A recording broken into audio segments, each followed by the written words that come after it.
Good morning, everybody. We're going to get started. As I mentioned, it shouldn't take too long this morning. We want to welcome everybody that's watching on the live streaming, on the internet, and also by Zoom. This year has been another challenging year, and unfortunately, we were unable to be in Huslia because of the pandemic, and we've had to be safe, but hopefully next year we'll be able to be in Huslia. Third time's a charm, right? Next year will be the third time we're trying to get out to Huslia for the conference. So this is our third and final day of our gathering. This is the annual meeting today in which we elect several board members. And I'd like to call upon our Secretary Treasurer, Cora Demet, to call the meeting to order. And Pat, if we could get the list up for the roll call. Thank you.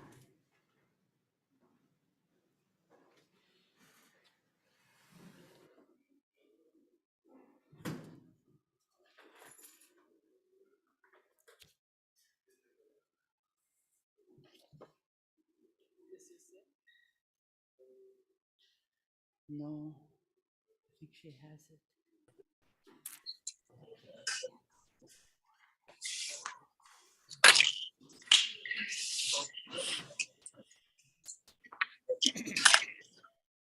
Kahamatsu. I now call the meeting to order Thursday, June 9th, 2022, Denakkanaaga annual meeting.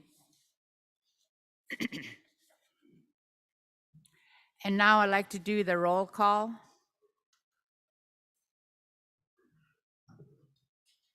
Alatna.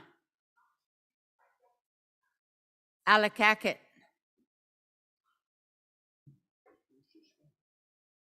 Evansville. These are for the delegates. If you're here, say here. Hughes, Lake Mantumia, Manly Hot Springs, Minto, Nenana, Rampart, Stevens Village, Tanana, for Yukon Koyukuk, Galena, Huslia, Caltech, Koyukuk, Nolado, Ruby, Fairbanks North Star, Fairbanks, Yukon Flats, Fort Yukon, Arctic Village, Beaver, Birch Creek, Canyon Village, Chalkitsik, Circle, Vinitai, Lower Yukon, Holy Cross, Anvik, Grayling, Shaguiluk, Upper Tanana, Toke, Dot Lake, Eagle, Healy Lake, Northway, Tanacross,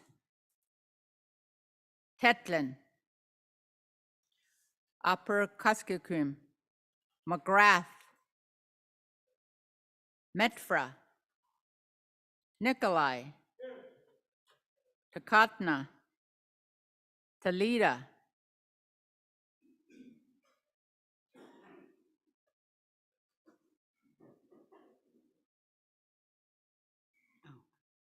Yeah, and then the board of directors. okay. And now for the board of directors for Denakkanaaga, Fairbanks. Say here.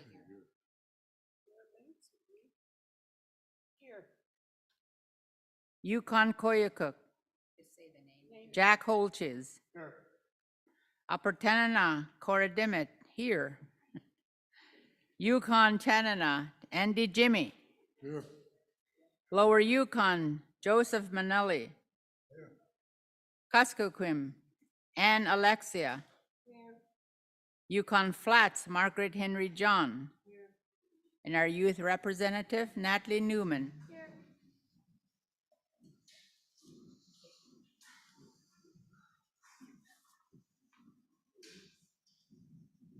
So at this time, if you could stand, please. Our board member, Margaret Henry John, will give the invocation.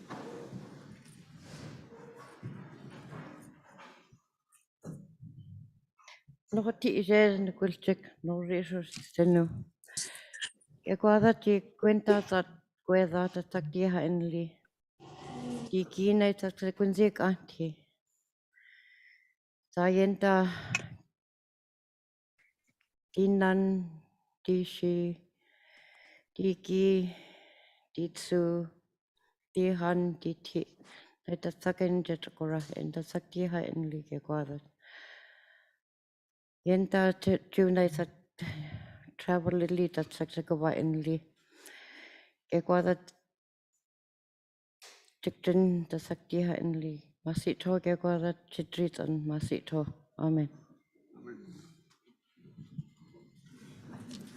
Thank you. At this time, if our election judge, Alan Todd, could come forward, and also Lois Huntington on the Credentials Committee to give their report.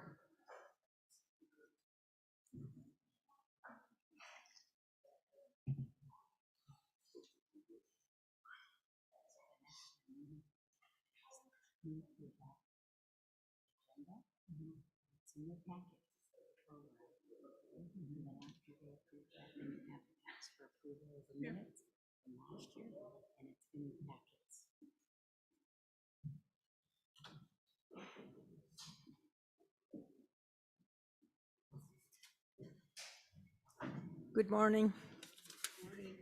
Present at the meeting are delegates and alternates representing 13 villages, 8 board members, and traditional chief Trimble Gilbert for a total of 22 eligible votes. So this is a certificate of quorum. I report that the eligible list of voters for the annual meeting for June 9th, 2022, prepared pursuant to Section 3 of the bylaws, lists a total of 42 elders and 42 villages eligible to vote. Present at the meeting currently are 22 elders eligible to vote at the annual meeting. I therefore certify that a quorum is present.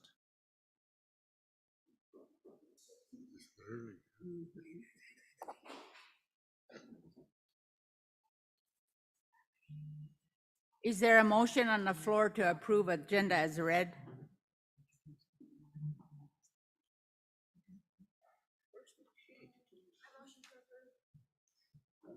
Second. A motion has been established, approve, and seconded. All in favor signify by saying aye.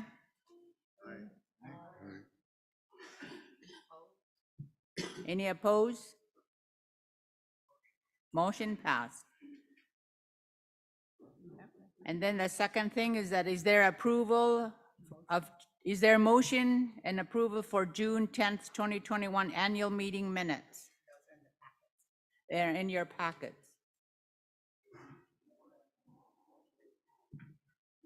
Is there a motion to approve June 10th, 2021 annual meeting minutes? Jack moved. Second by these two ladies over here. Motion has been approved and seconded. Thank you, Laura.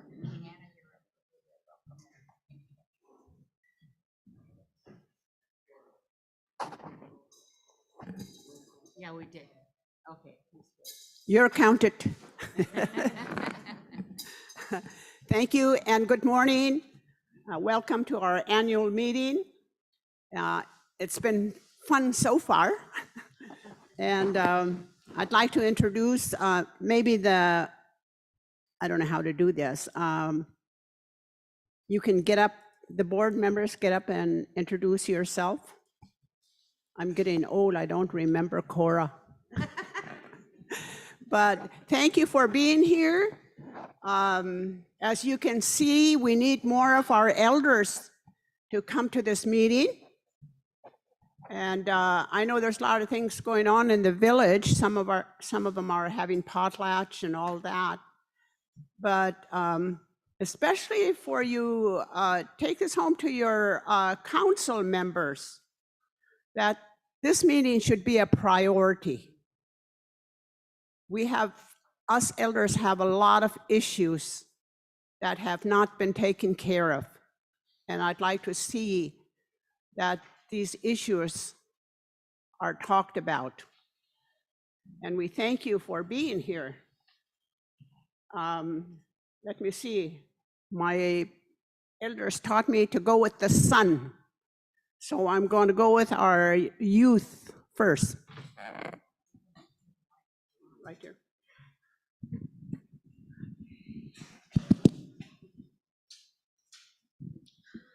I'm Natalie Newman from Rampart, and I'm the youth representative representing all the youth in our region. Hi, my name is George Miller, Senior from Grading. Andy Jimmy from Minto. Chief. Chief Andy Jimmy. Reverend Dr. Chief Anna Frank from Fairbanks, originally from Minto. Jack Holchis from Huslia. You know, at this time, people are really going through a hard time, so they couldn't be here. Huslia is just gearing up for a potlatch, and Kaikuk just had a recent death. Alakakit. So it's really hard, so thank you. Koredemet Upper Tanana, Northway. And Alexia Aprikasukim Nikolai. Margaret Henry John Circle, Yukon Flats School District. We just recently lost an elder in our town too as well. So keep your prayers for Circle and for Yukon. Greatly appreciated. Masito.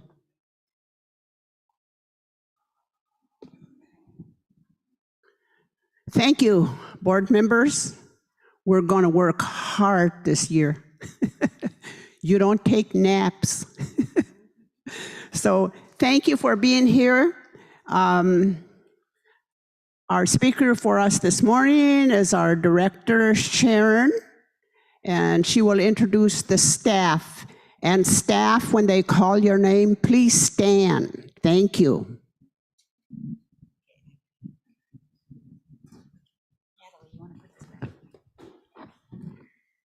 Good morning. I'm Sharon McConnell, Executive Director for Denakkanaaga. I've been with the organization 8 years now, and it's been my honor to serve the elders. And our staff is growing. We are small, but we are growing. I would like to introduce them. Actually, if they could come forward, because it's been, it's been challenging for all of us during the pandemic. And our staff, even though we're small, we've done a lot of good work, and you'll be hearing about it later this morning. But if you could come forward when I call your name, please. Our executive assistant who helps all of us with our task is Pat Bissett. Pat, would you please come forward? Over here. Yeah, you want to say, right? And then we also have Manny Carlo, our Title VI director. This is his tomorrow is his last day, and we'll be talking about that later. He's retiring. And then our newest employee at Denakkanaaga, she was with us last year as a VISTA volunteer for both the Morris Thompson Center and Denakkanaaga, working on cultural programming. And then we were able to get a grant and have her stay on. She's originally from Tennessee, but she knows so much about our native cultures already. It's phenomenal. And we just told her she's an adopted native now. So Diana Severe, if you'd come forward, please.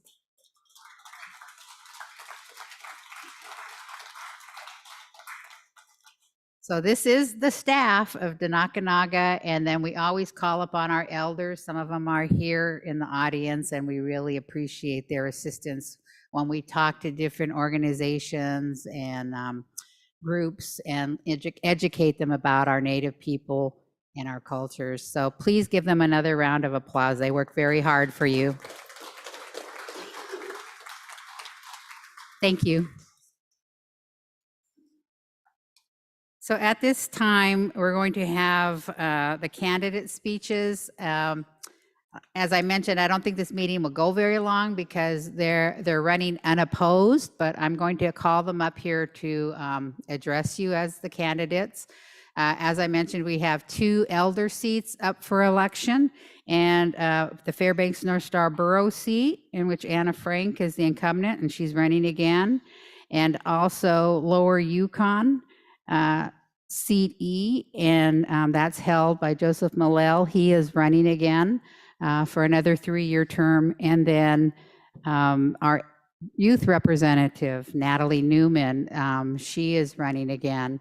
And again, all of them are running unopposed. And like Anna said, I know it's been really challenging for our villages and our tribes at this time, but we would really encourage you to go back and talk to your council members about running for Denakkanaaga board. I've noticed in the past few years, we haven't had that many candidates, and it's really important because Denakkanaaga is an organization that represents the youth, or the youth and the elders, and advocates for them. It's an important task, and so we need some guidance from our different subregions, just for issues that come up, such as the selection of the traditional second chief. So I would encourage you to go back and talk about the importance of serving on the Denakkanaaga board. But at this time, we will have candidate speeches, and the first one is Anna Frank. Excuse me, Jack. Here, you want to? I just found out today or this morning that the board members could nominate a person from Fairbanks, which we didn't know about, because we thought, somebody or some group in Fairbanks would nominate a member from Fairbanks. So we didn't know what was going on as board members. So at this time, I'd like to nominate Manny Carlo. Okay, let me get the election judge up here. Fairbanks Native Association is the organization that represents the Fairbanks North Star Borough. And Steve, hold on, we could have the election judge come up here, please.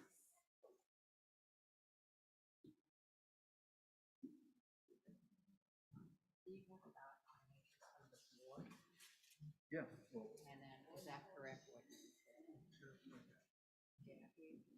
So at a meeting like this, there's no prohibition under the bylaws for a nomination to come from the floor, so that is in order.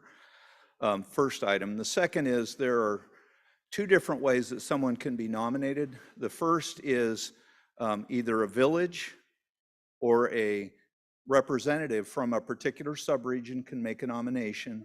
The second way is that a board member can also nominate a candidate, and that is not restricted to subregion.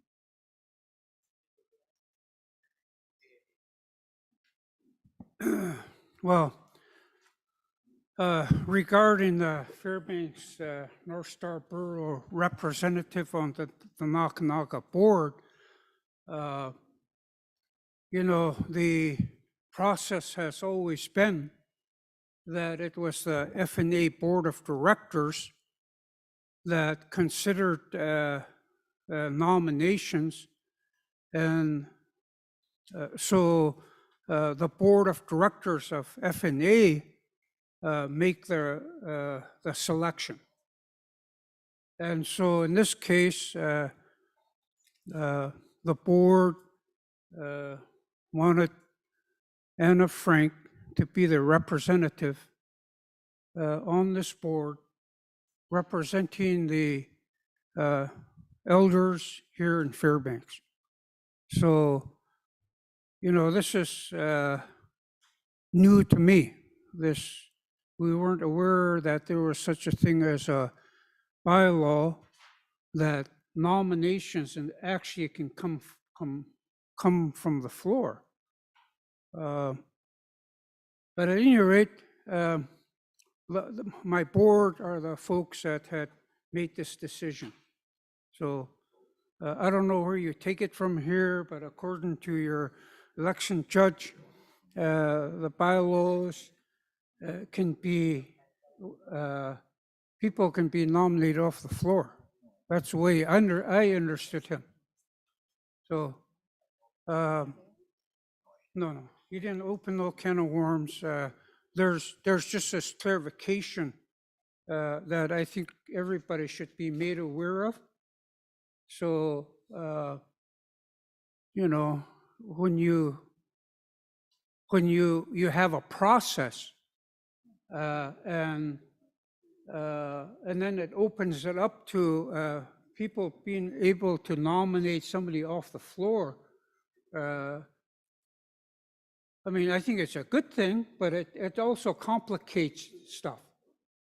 Okay, so I guess I would suggest to the board of Denakkanaaga to maybe take a look at their election rules as it relates to election of board of directors.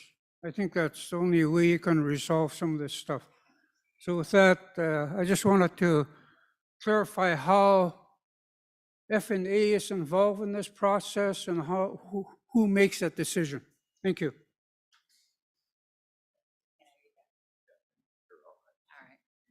So to clarify, we send out nomination forms to the tribal councils months in advance of the meeting to give them time to discuss and submit a name. Under our bylaws, and I'm going to read it verbatim, eligible persons may be nominated to a seat on the board by the native governing body of villages in the subregion represented by the seat. And in this case, it's the Fairbanks North Star Borough seat that's up, and that would be the Fairbanks Native Association. Nominees can also be done by any director up here or by any voting delegate from the representative subregion at the annual conference. So like say Joseph, his subregion, only someone, a delegate from that subregion, from those villages in that subregion could nominate somebody from the floor on that. And Denakkanaaga must receive the consent of the nominee at the time of the nomination. So that's verbatim of what we're doing, and that's according to our bylaws. So Alan, if you want to explain, Jack just nominated somebody, is that? Yeah.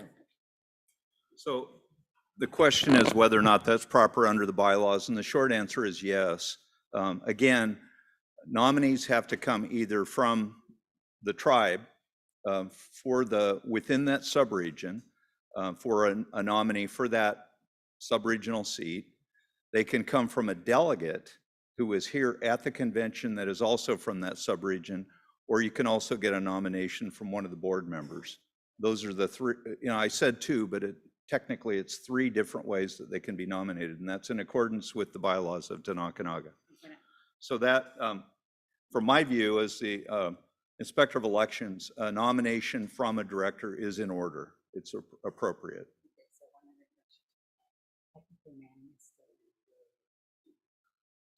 Yeah, well, yeah, let me take a quick look at that. So we are going to look, because technically, Mr. Carlo is still an employee until tomorrow. So we don't know if that is going to be acceptable. Under the bylaws, staff cannot be on the board. So although he only has one more day, he's still an employee of Denakkanaaga right now. So our Inspector of Elections is looking at that right now. Just a moment, please. He's checking the bylaws.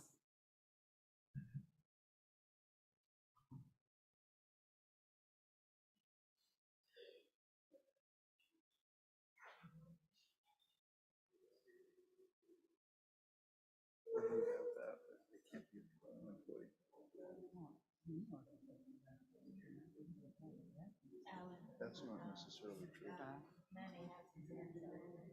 I'll let you take over. Let me look for that. Manny wanted to say something. Yeah, let me look. I'm not the chair right now, but that would be your call. Manny, did you want to say something? Can you go to the mic, please, so everybody can hear you?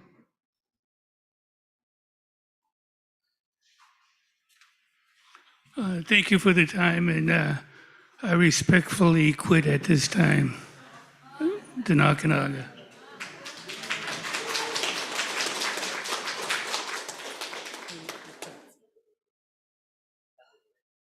Well, I don't see the bylaw provision that says that it can't be. That's normally allowed. Actually, in most corporations, it is allowed. It's often. No, but we have a bylaw provision. I'll look for it, but the issue's moot now. Okay, all right. All right, we're going to move forward. There's always next year, Manny, or 3 years from now, excuse me. So at this time, we're going to do the speeches for these seats that are up. Oh, did you want to mention about if there are any other nominations for these others for Joseph's subregion? You have to be a delegate from that subregion if you wanted to nominate someone from the floor. Sharon, I have a question. Yes. Yes, I'm from the Yukon Flats. I'm a delegate there, but can I nominate somebody for this Fairbanks Borough?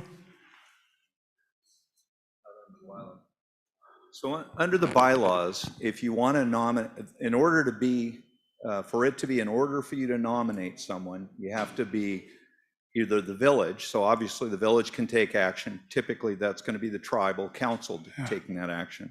The second would be if you are a delegate from the subregion in which the candidate is being nominated. So you can only people from your own area?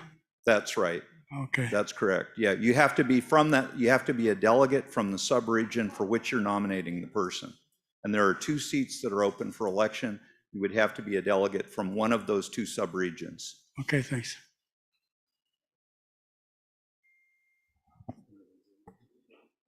Did anybody else? I thought I saw a hand over here.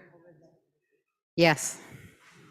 Yeah, my name's Dale Crisco, but how much terms of committee that they have a limited of serving on a board right there? How much, my question is how many terms that they have to serve being on a committee, being elected on?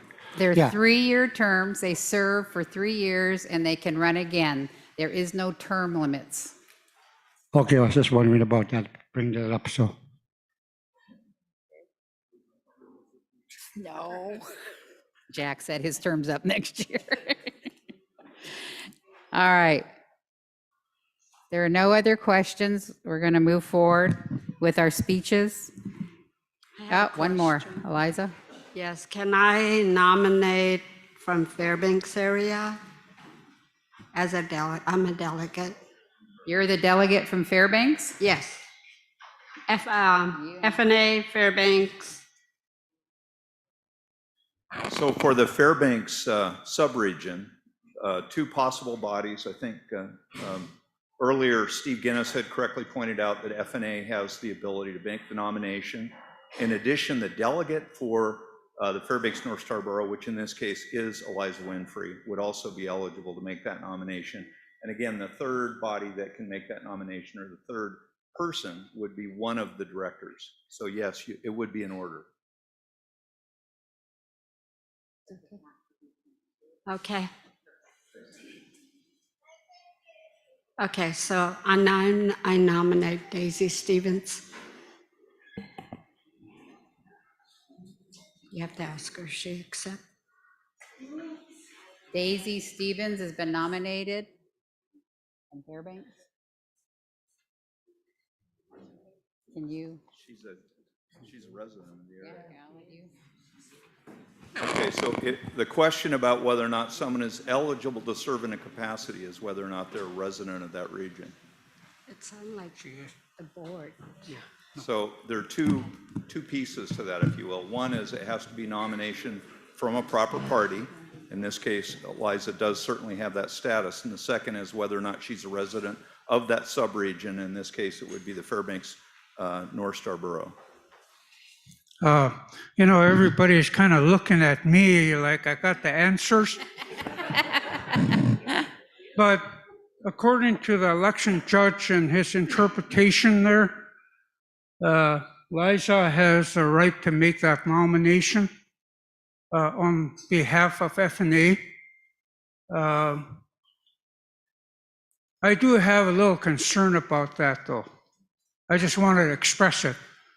And that is that the board of directors of FNA was charged with bringing forth a nominee to be considered here.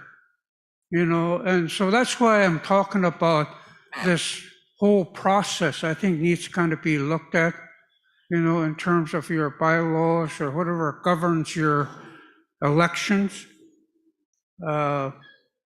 We have our own annual meetings, and I can assure you that we go through that process to make sure that, you know, it's a process where there wouldn't be no questions asked about it. And Alan, you also have been a judge on our elections, and you know exactly what I'm talking about here. But that's only concern I would have about it. But according to the election judge, she had a delegate that is representing FNA at this meeting has a right to make that nomination.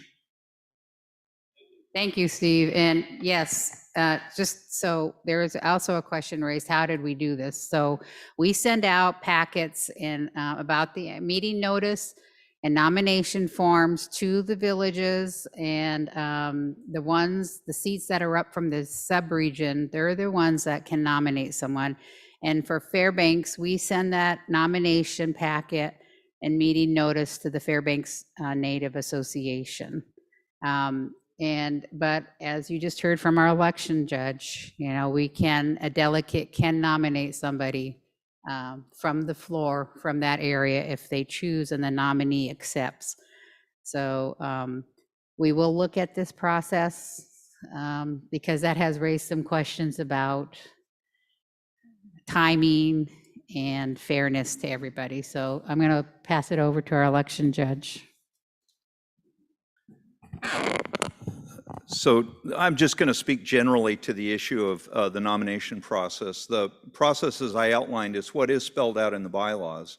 If the organization has concerns that the bylaws are somehow going to result in an unintended result, my suggestion on that would be then for the Denakkanaaga board, which is the proper group to decide to make a change to the bylaws.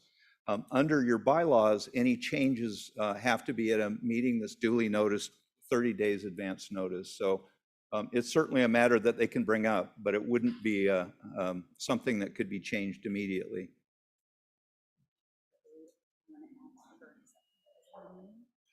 Manny has to accept, yeah. Oh, yeah.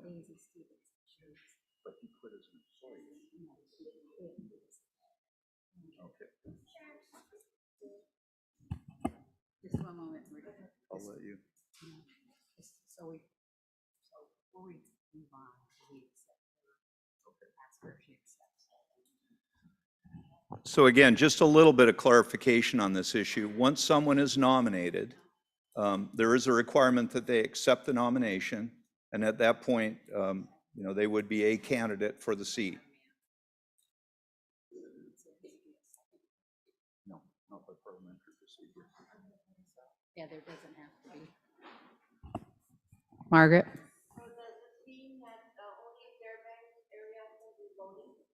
No, all the delegates vote in the election, but the nominees must come from that area, that the seat is up for election. Did you ask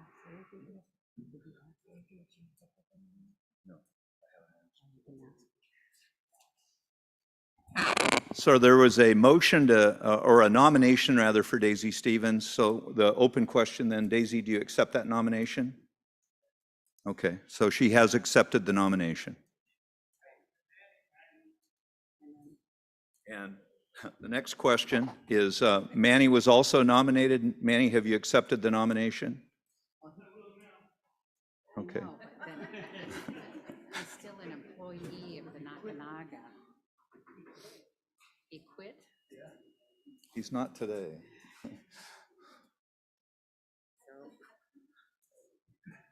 So I've taken a look through the bylaws, and I think it's a very common provision for organizations to have a provision that says that a employee cannot be a board member. There isn't anything specific in the Denakkanaaga bylaws to that effect. I know that we've been asked about this. This is an issue that comes up at Doyon from time to time. In Doyon, there is a specific bylaw provision that says you cannot be an employee and on the board of directors. So in that case, it's simply not allowed. In organizations where it's not specified, then the common law answer is that there's nothing that prohibits it. And in this case, where perhaps by custom it's not normal for someone to be nominated to the board if they're also an employee, I think what we heard earlier today was Manny Carlos submitting his resignation as an employee of of Denakkanaaga. So at this point, I don't see a prohibition against him being able to run. So I would argue if he accepts the nomination that he is, that would be in order for him to be able to run. So we have 3 candidates for the Fairbanks North Star Borough. Yes, we do. Okay. All right. So we now have 3 candidates for the Fairbanks North Star Borough seat. So, and at this time, are there any other nominations from, yes, could you go to the mic, please, so everyone can hear you?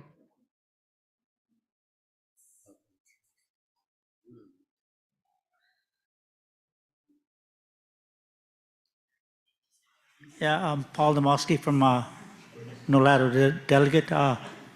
Could I make a motion now, to close the nominations? You sure can. Well, There's I been a make motion to close close nominations. I make a motion to close the nominations. All right, is there a second? A lot of seconds. Motion passes. Nominations are closed. All right. So at this time, we have 3 candidates for our Fairbanks seat, and then Joseph Millell is running unopposed for his seat from his subregion, and our youth representative, Natalie Newman, is running unopposed for her seat for another 1-year term. At this time, we're going to hear 5-minute candidate speeches. And again, our first one, as I mentioned, will be Anna Frank. Anna?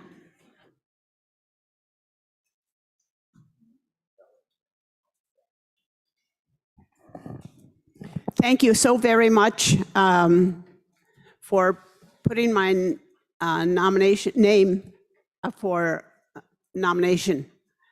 Like I say, I love Denakkanaaga.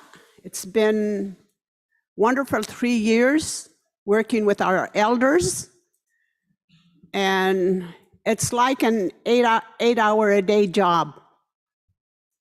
When Denakkanaaga needs something, thank goodness I'm there, because it's hard to sometimes work with the village, the phone system or whatever, always problems with that. I also thank those of you that are running for wanting to be a board member up here. We honor that. And this is why I'm speaking up about our elders getting involved in something like this. You need to go to your elder meeting. If you don't have an elder meeting in your village, maybe one need to be started.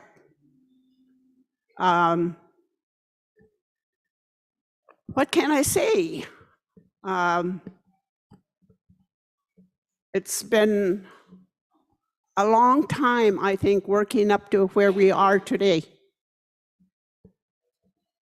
We, as the elder, are making our own decisions around that table. And we're always working for the good of the people. And for you delegates, get together and find out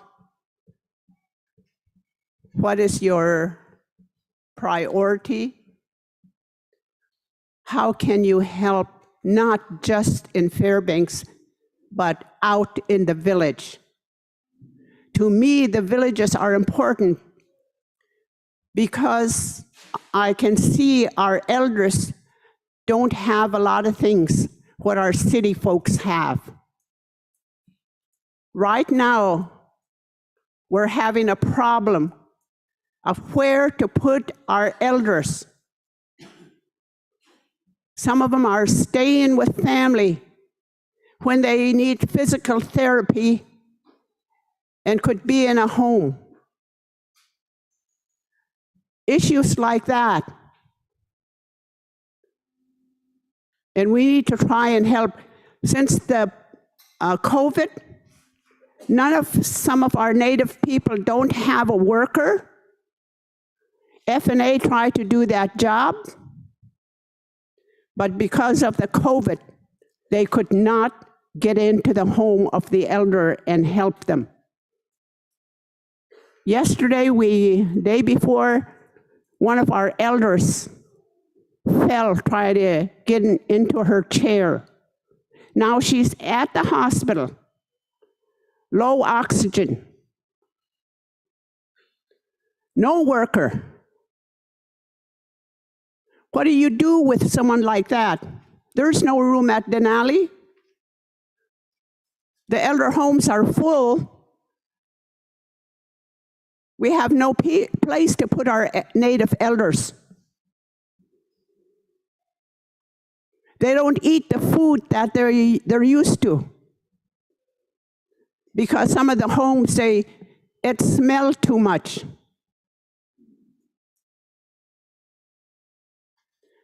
Little things like that.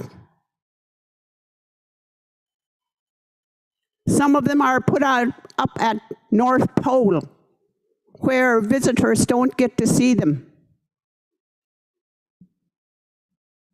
I say to the village folks, if you could start a small elder home, then start it. It don't have to be an elaborate place.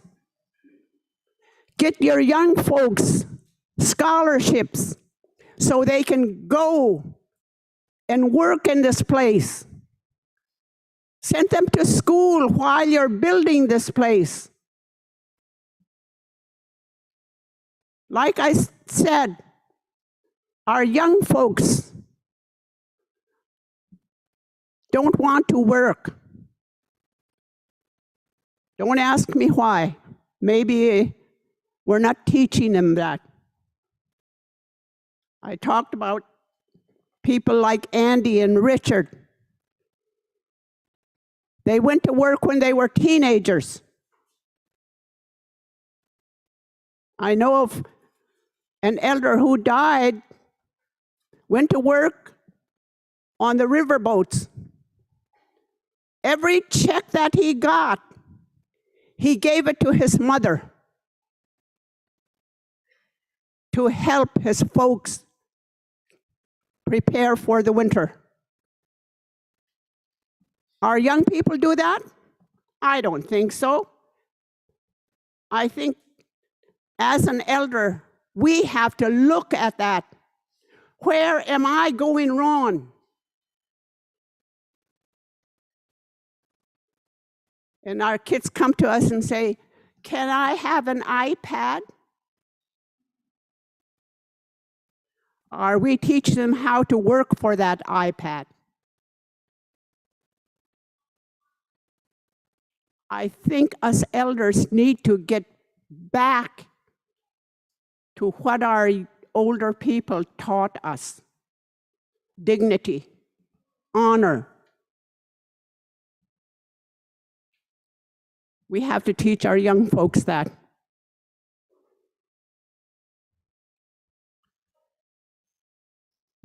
I'm not running just to be a member up here. I'm running for the board to make changes. And I talk about it until people are tired of me. I get calls. Somebody asked me, what trip are you going on? It's like, I'm going just to have vacation.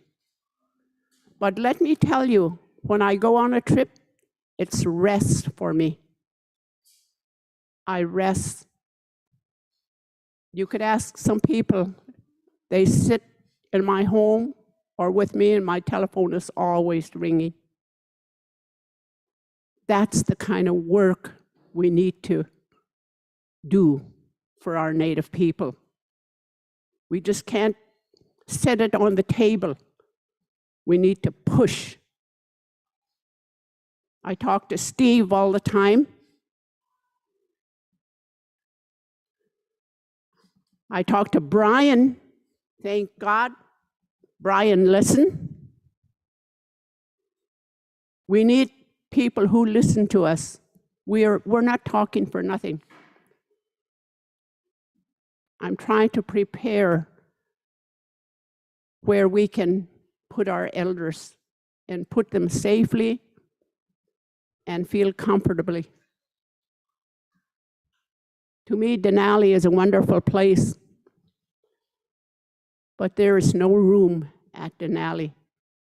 We have people on the list, and it's been like that for years. So as younger delegates, make this a priority in your village.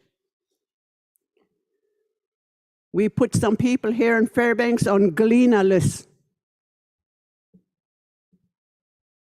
Way down there. Not too many no people from elders down that way, but I know they will make them feel comfortable.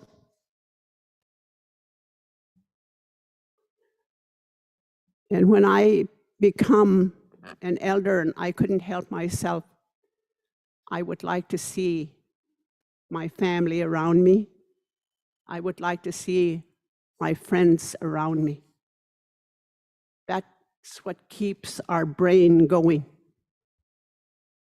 Most of us, the first thing that go out is our brain. We start losing it. We brought in an elder a few years ago from the village. They had no place to put this elder. No room here in Fairbanks. His daughter lived outside of the region. They sent him down to a different region, Kenai area. That elder lasts 2 weeks, and he passed on. He didn't hear his language anymore. He didn't see the native face, the brown faces. He didn't have his food and gave up. I know that if he was back home, he would have lived a little longer. That's what I'm talking about. Let's help keep our elders comfortable while they're here. Bassie. Thank you, Anna. Daisy Stevens, if you'd come up and give a 5-minute speech, please, as a nominee for the Fairbanks board seat. Either one, up here or there.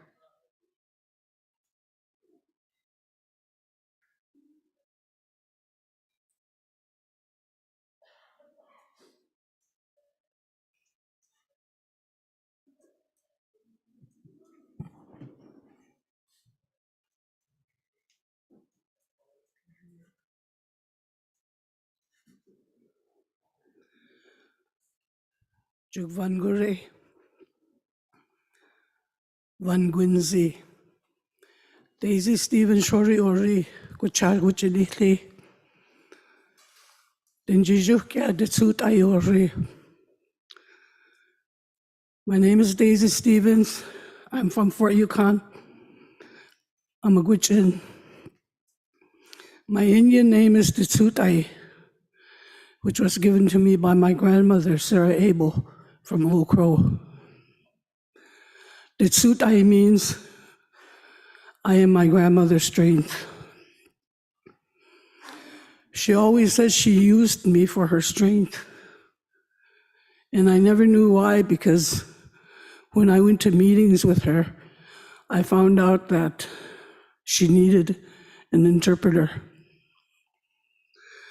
I can speak my language fluently, and I've been involved with the Tanna Chiefs region since 1971, when the land claims was signed. My first professors was Chief Walter Northway, Chief Andrew Isaac, Chief Andrew Damasky, Chief Simon. I could remember them all walking into Eagles Hall for the very first meeting, and how powerful they were with just their presence. I've been to the School of Hard Knocks for 50 years. I did my best to work for each one of you. I always wanted to know how Denakkanaaga was. I never knew about the bylaws and stuff.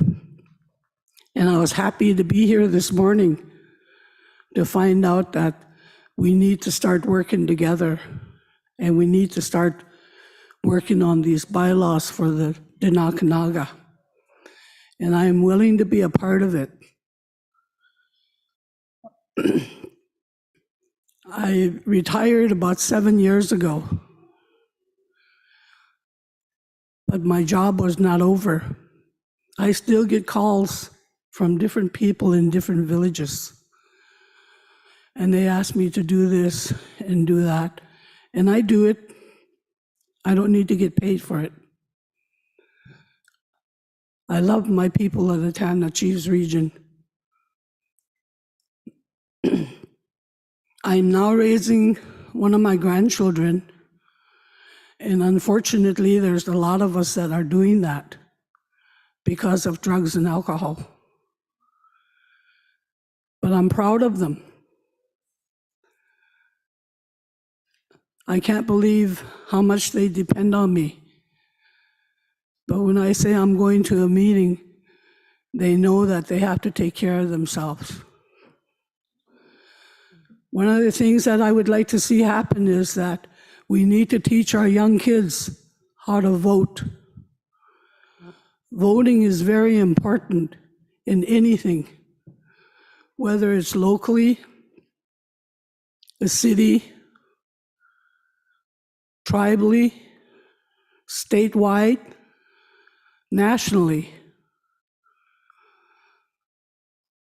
You know, we have a voting coming up. It was on the news this morning. They sent out voting ballots to all registered voters, they said. Well, I'm a super voter.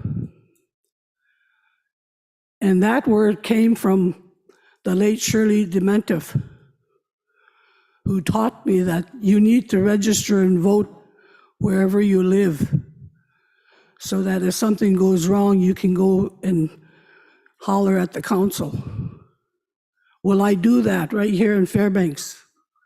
I go to the city council when I see something wrong. And amazingly, they do something about it. I had to go to the election office before this meeting started a couple of days ago, because unfortunately, I'm one of those that never received a ballot. And I told them, hey, I'm a super voter. They opened up the voting ballot list down here on 7th Avenue, and they have all ballots there. And you can go there and vote if you didn't get your ballot. Because the ballots that they sent out this morning on the news, it said that if you voted your ballot and they put another line on there that says witness signature. If you didn't have a witness signature, your ballot is dead. And it said that right on the news, 6:30 this morning. And I think it's very important for each one of you to talk to your kids about voting. My granddaughter looks forward to walking to the poll with me. And at this time, I'd like to to thank Doyan,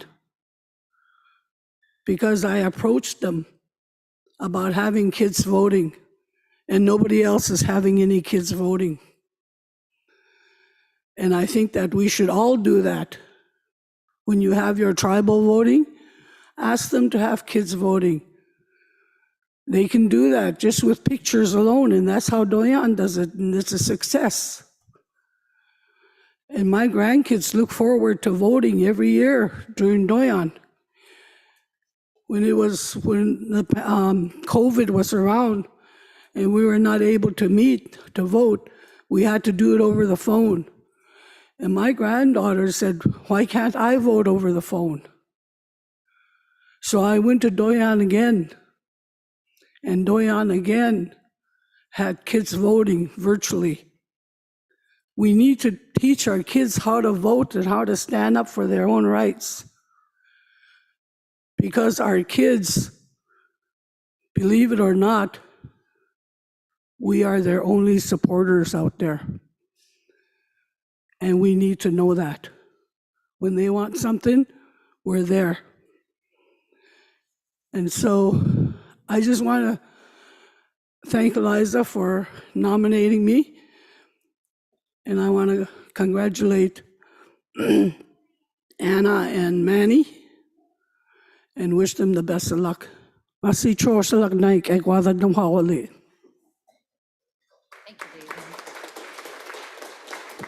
Thank you, Daisy. Next nominee, Manny Carlo. And Manny, you do not have to quit Denakkanaaga. You can still retire tomorrow. So.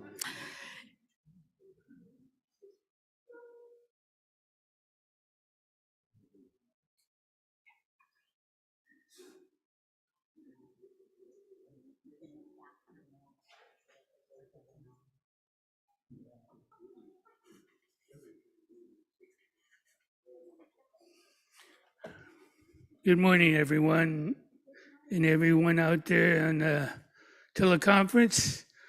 My name is Glenn Manny Carlo.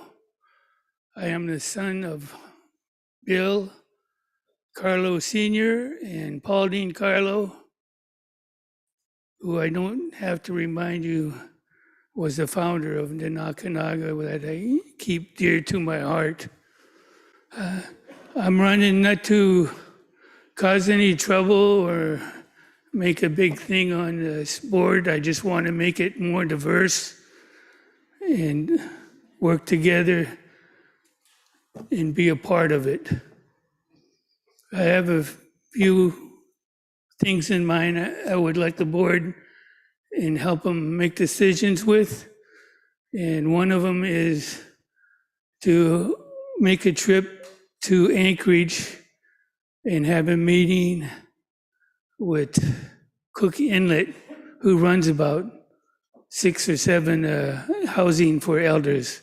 I used to be on their shareholder committee, and I got to go through these homes, and they're built very nice. They're architects, each one to that neighborhood.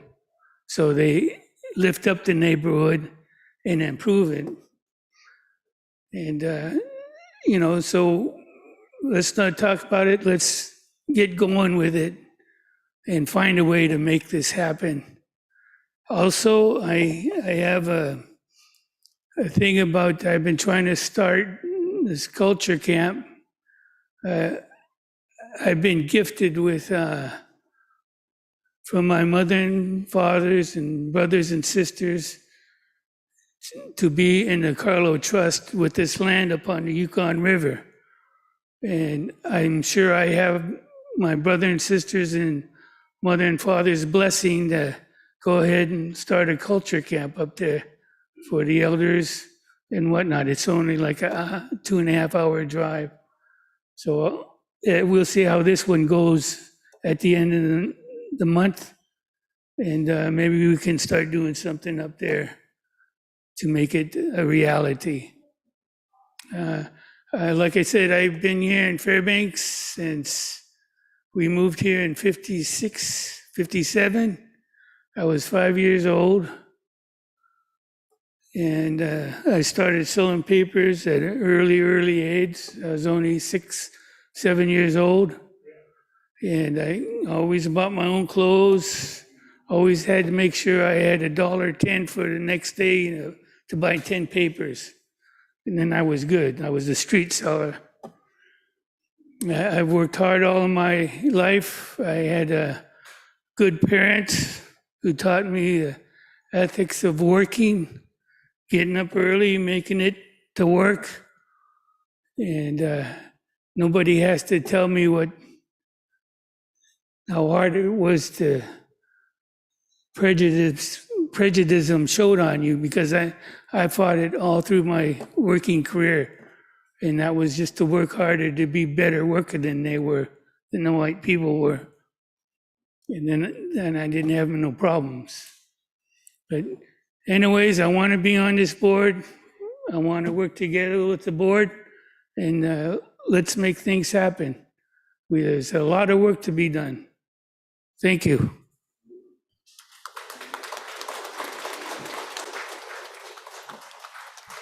All right, those are the 3 candidates for the Fairbanks seat, seat C. For seat E, the Lower Yukon, we have 1 nominee, Joseph Millell. Joseph?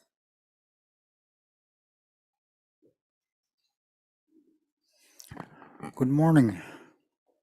Is this thing working? Oh, yeah. Good morning. I'm running for the board. I'm running for seat E, Lower Yukon.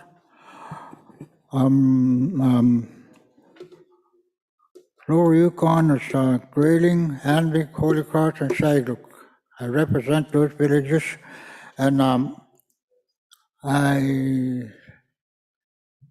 would like to have your vote so I can be back on the board again. And also, I don't have anybody from Grayling, any delegates from Grayling, which make me feel kind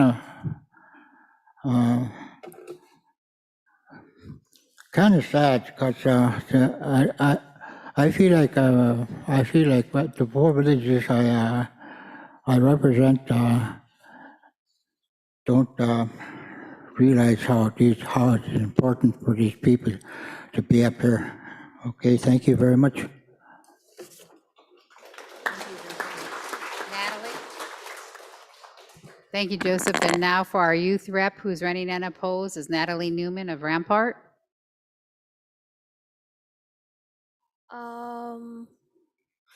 I'm Natalie Newman from Rampart. This is my 3rd year running unopposed. So when I first started, I didn't even really know about Denakkanaaga. Sharon just called me one day and said, "You're the only TCC youth delegate that I haven't called yet."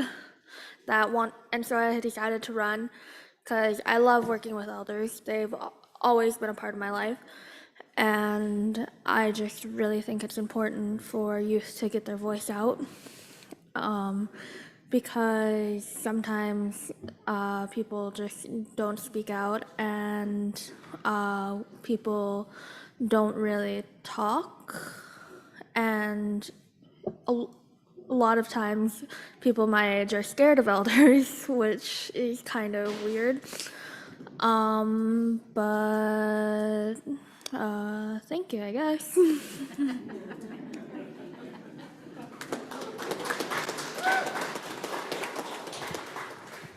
Don't let her fool you. She's very highly educated, and she does not want to be silent at the board meetings. She does comment a lot on the issues, and she's, like we mentioned earlier, for those that didn't know, she is going to Harvard. So we're excited for her.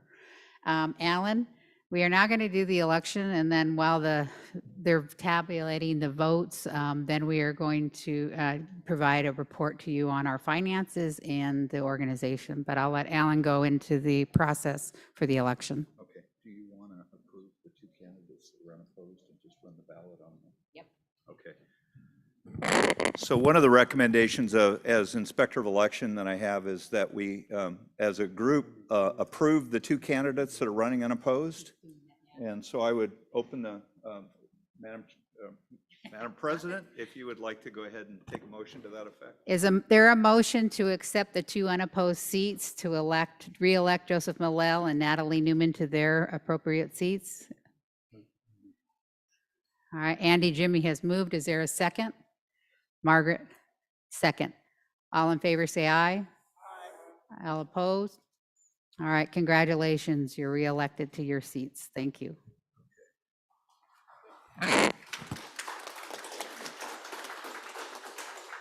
All right. So the next item is the election of the one seat where there's more than one candidate. So in this process, the president of Denakkanaaga will preside over the election. Voting will be by secret ballot. We have two people that will be handing out the ballots here shortly, Angela Ludwig and Chanel Simon will be the two. By the way, I didn't introduce her very well yesterday, but Chanel is our legal intern this year over at Doyen, so we're very proud of her. So I know she's kind of shy, so it's fun to introduce her in a large group like this as well. Each representative may cast one vote for the election of directors. At this election, as noted, one member or two members of the board have already been approved. We have one seat that's up, and that is seat C, which is the Fairbanks seat. For the election process, the nominee receiving the highest number of votes will be elected. This is the rule as it was approved by the board. It does not require a majority, but it does require the person receiving the highest number of votes be elected. If there's a tie vote for the highest number of votes, then the candidates receiving the highest number will continue to a second ballot. In the event of a second tie, then the number of votes for the two candidates is the same, which is possible. We'll have 22 delegates voting. In that case, the decision would be made by coin toss. Are there any questions about the rules of election? Okay, at this time, we will start to hand out the ballots then. Are you going to call them to come up here to get their ballot? You can. Okay, that'll probably be the best. I'll need to bring the list up here. Angela, Okay, we're going to have the list up here, and as your name is called as a delegate, if you could come get your ballot from up here, please. Do you want to read those off, or you want me to? Happy to have me do it. Okay, for Allakaket, Vincent Simon. Okay, that's his ballot. For Minto, Clifford Charlie. For Nenana, Donald Charlie.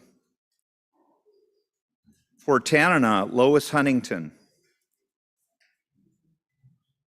For Kayakuk, Mary Mayfield. I think she was going to be out today. Is she not here? Okay, the alternate is Dale Kriska. Okay, is Dale Kriska? Okay. All right. For Nalato, Paul Glenn Demoski. For Ruby, John Honey. For Fairbanks, Eliza Winfrey. For Fort Yukon, Robert Solomon. For Grayling, Edna Deacon. There she is. And that's Edna there.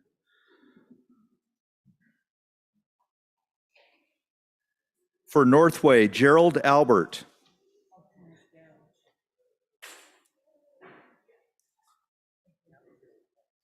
Okay, right there?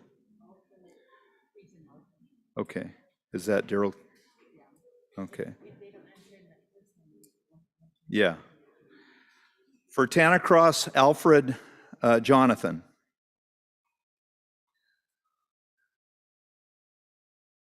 For Nikolai Alexei. Alexia? Okay. And then for the board members, Anna Frank, Jack Holcheese, Cora Demet, Andy Jimmy, Joseph Millell, Ann Alexia, Margaret Henry John, Natalie Newman, and we will by phone contact Chief Trimble Gilbert. Josh, is Trimble online? Okay, can you call him, please? And we will call him. Well, We'll have our counter do that. Are there any delegates present whose names weren't called or that have not received their ballot?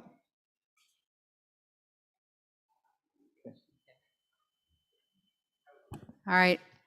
Angela and Chanel will be going around to collect the ballots. While the election is being tabulated, I would like to give the Executive Director Administrative report to you along with the financial report. So Virginia, if you want to come up here, we'll be giving the financial report in a moment. So it is my honor to provide an update to you on the work conducted by our organization this past year. 2021 and 2022 have been very busy for us at Denakkanaaga. I'll go into details in a moment, but to summarize this past year, we have seen a lot of growth at the organization. We have increased the programs we carry out to assist elders and youth. We have obtained new grants to better serve our elders and youth. We undertook the process that is mandated in our bylaws to select the new traditional second chief for our region. We've collaborated with TCC, the Morris Thompson Center, and others on cultural programming, events, an online monthly show called Our People Speak, and a gift shop. We have hired a new staff member, and we have slowly started holding small events for our elders so they can once again visit and share their knowledge and their history. The foundation behind all this work is our Denakkanaaga mission, which is to be the elder voice for the people. The work is outlined in our 5-year strategic plan that our board reviews every year. The strategic plan contains core values and commitments that we work hard on. They are to have a united voice, to keep the Native voice stronger together for positive action, to continue our traditions, our art, cultural values, language, and subsistence lifestyles, and have unity among the Native organizations and the people. Under our strategic plan, the core programs at Denakkanaaga are ones that allow peer support of one another, elder to elder, and to support and mentor our youth, our next generation. Our core programs also include cultural programming and having a regional voice on the issues and concerns that affect our elders and our youth. With all that in mind, our board has focused on 4 main areas in the strategic plan: advocacy and relationships, that is to be the voice of the people and advocate effectively for our elders; program funding, organizational capacity, and perpetuating our culture and our traditions. So with those mandates in place, the Denakkanaaga staff, while I mentioned earlier, we're small, but we have worked hard this past year and continue to do so in order to achieve these goals that I've outlined. So specifically, what have we been up to this past year? I'm happy to share with you some of the highlights. As you witnessed this week, an important issue has been the process of selecting our traditional second chief. And we took this very seriously, and we're honored that we now have a new traditional second chief, Andy Jimmy. Through funding from Doyon, we've been able to provide 120 more iPads for elders during these trying times of the pandemic. This is on top of the 120 that we received funding for earlier from ANTHC. So we've given out 240 iPads, over a $250,000 worth of them. And we want to thank our IT consultants, TechWise, especially Kate Wool, for working with us on this program. Kate has been the one that's been reaching out to the elders and working on them to get their iPads in place and train them on how to use it. And we really appreciate it. And Josh Broderson is here with TechWise back here. Josh, could you stand up, please? Josh is one of the owners of TechWise, and we really appreciate him being here and working with us on to support our elders. Thank you, Josh.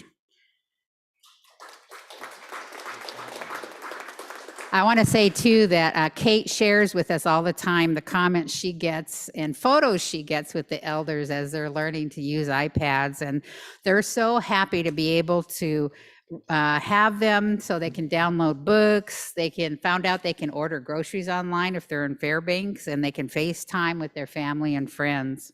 So we're excited to been able to do that through the first grant with ANTHC and then the second grant from Doyon.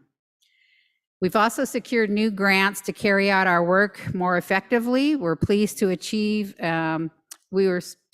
receive a really highly competitive national grant from the Association of Tribal Archives, Libraries, and Museums to have our former Vista volunteer, Diana Severe, continue the cultural programming work she's done with us the previous year. And so we're excited about that she's with us. We've also received an additional $80,000 grant from the Administration of Community Living, Administration on Aging, to work in the next 3 years with public health to assist our elders during the pandemic and its aftermath. And a smaller but still very important grant that we received was one from Doyon Foundation to expand an animal names dice game previously produced to include now a third language, Lower Tanana. The other two that they've already done are the Koyukon and Gwich'in languages. The grant will also be used to produce copies of this dice game for distribution by Denakkanaaga to students in interior Alaska school districts. And Diana, I just want to thank her for working very hard on that. As I mentioned before, and I can't stop praising her, Diana came up from Tennessee, but she learned very quickly about our Native people, our Native cultures, and we happily adopted her into the Native community. So thank you, Diana. This past year, we were very honored to have 30 of the top Army officials, including the very top one for Alaska. They came up to Fairbanks to meet with Denakkanaaga and our elders to get a better understanding of our Native cultures and knowledge of the lands. They really wanted to do that so they could better carry out their tasks that they have in the military. So several of our elders conducted sessions with them, and then we provided them a moose soup and salmon luncheon, which they really enjoyed. It was pretty crowded at Denakkanaaga with 30 of them, but we were really honored that they flew in from all over to be here just to meet with Denakkanaaga. And after much planning last year and now, we're happy to announce that we will be holding a culture camp June 27th, 28th, and 29th, in which elders will mentor other elders. The camp, which will be our first, is made possible with the support of a grant from the Center for Indigenous Innovation and Health Equity, Office of Minority Health, and some of our very own outstanding Native leaders, Dr. Laverne Dementa, some of you heard her in her presentation yesterday, and Dr. Jessica Black. We worked with them previously on their research that they were doing on elders, and the topic of having a culture camp came up, and they were able to secure funding in which they subgranted it to Denakkanaaga. And we really listened to the elders, many of them in their 70s and 80s, who told us that because of various situations that they were unable to learn their traditional ways and really wanted an opportunity to do so. I mean, you may think it's, kind of odd when you hear someone in their 70s say, I don't know how to bead. I never learned it. I went to boarding school.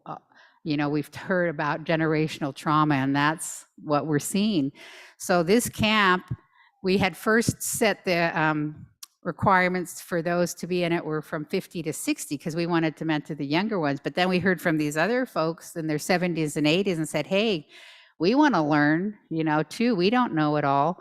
And so we very happily extended that age requirement from 50 on up. So we will have a total of 60 people at this camp this year for over 3 days. The first day will be at the Morris Thompson Center.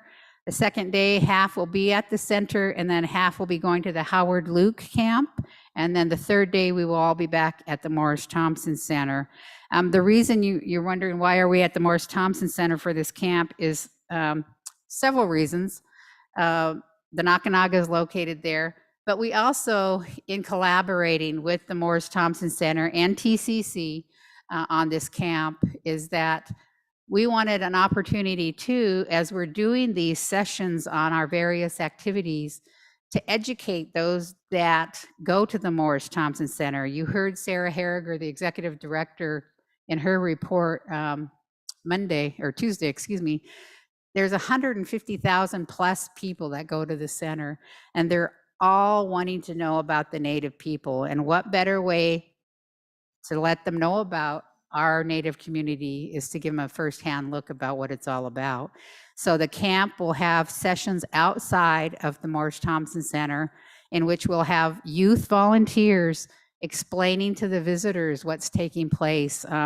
Tom Huntington will be doing moose hide preparation and smoking for the elders. We'll also have the Stephen Village Dance Group performing.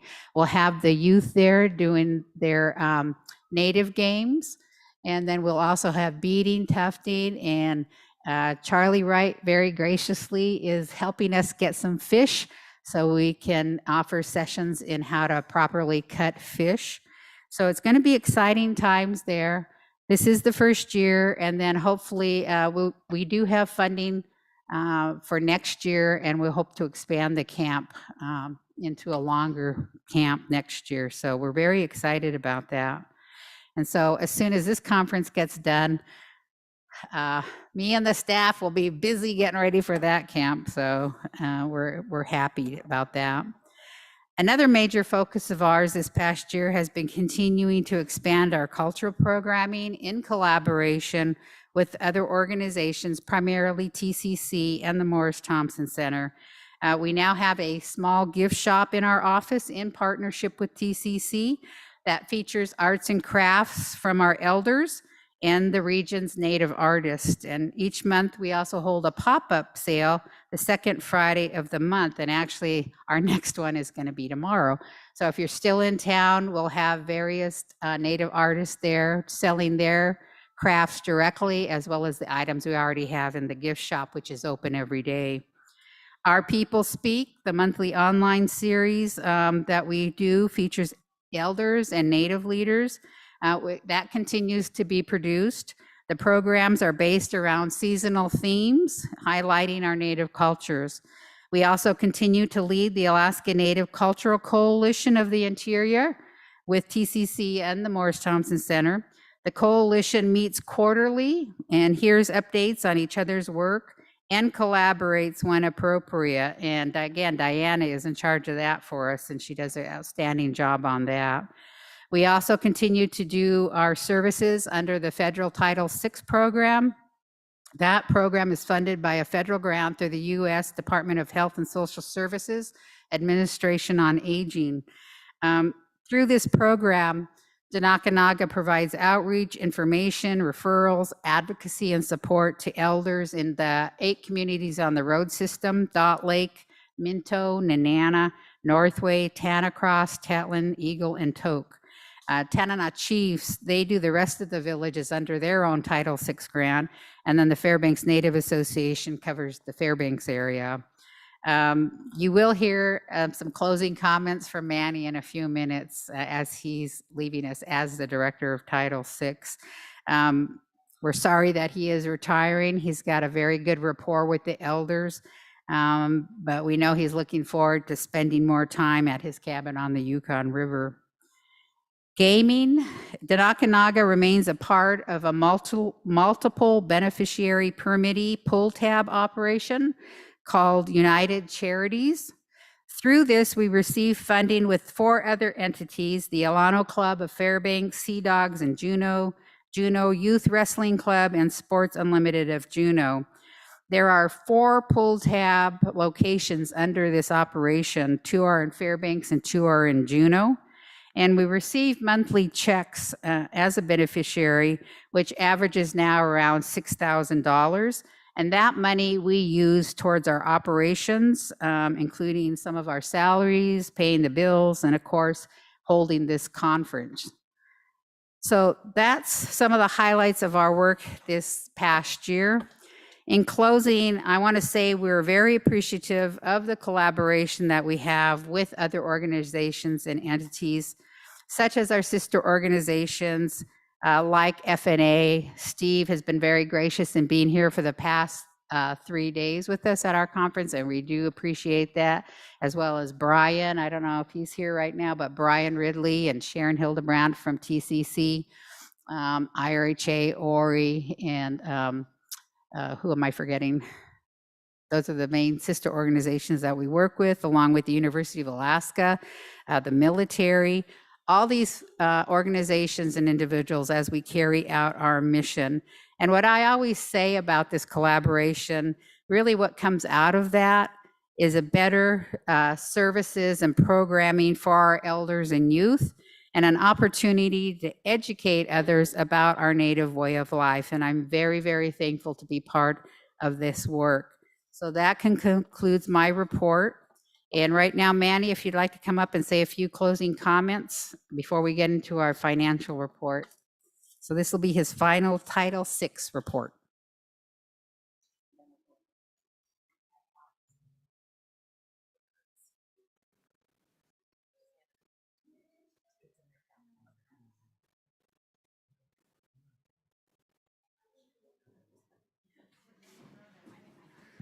Hello again. I'd like to tell you a little story about moving to Fairbanks when I was only 6 years old. Both my mother and father were orphans, so I didn't have a grandma or grandpa growing up. Anybody with white hair who was introduced to me, that was my grandma or my grandpa. So I had hundreds of them. They were my grandma and grandpas. So I had a very rich upbringing. You know, it was, Grandma, can I have $1? Grandpa, can I have $1? No, but I was out selling papers by the time I was 5 or 6 years old here in Fairbanks. And by the time I was 9, 10, 11, it was 3 years. Mom and Dad would send me to the village of Ruby. So I spent my summers there, and I didn't have any good close friends. My closest friend was Blind Simon. He was an old man who I loved dearly. And when it was time to go every fall, I'd get on that airplane, you know, there'd be a big tear in my eye saying goodbye to him, and I would see him next year. So I don't know why. That's why I was always involved with the elders. They were always endeared to me. Yeah, growing further up, you know, working with Denakkanaaga after my career in the oil patch was over, I got involved with Denakkanaaga. So that was another good connection there, where I'd go visit the elders once a week in the Pioneer Home in Denali Center. So I got to see a lot of them there and pass away. And they always were dear to my heart. Elders will always have a place in my heart. And now that I'm a young little elder, I'll be 70 this December, you know. So baby elder, I guess you call us. You know, it's always been a pleasure, and I look forward to seeing you all again. And like I say, I'll be up at my fish camp, and that's one thing I was always proud of too, was fishing. And at one of the conferences, what was in Nulato, they had a resolution about starting a task force, a fishing, hunting, gathering task force. And that was one of their resolutions. This was 3 years before the crash, before the salmon crash. And so I got together FNA, Doyon, IRHA, Tanya Chiefs, and they started that was my marching orders from the elders, was to get this group going. And they had their first meeting at TCC, or it was right here in this room. And I felt so strong that I took my Doyon check and I gave it to them. And here's the seed to plant to keep this meetings going. $400 I got from Doyon that I signed over to them to keep it going. I felt so strong about that. And I've always made a point to share my catch with the elders here in Fairbanks. I'd go around and I'd drop a fish off to each one of them. There's about 12 of them who are on my list every year. And I'll still try to keep, the good Lord blessed me last year to get 12 of them anyway, which I passed out. And I'll try to do the same this year. Thank you and God bless.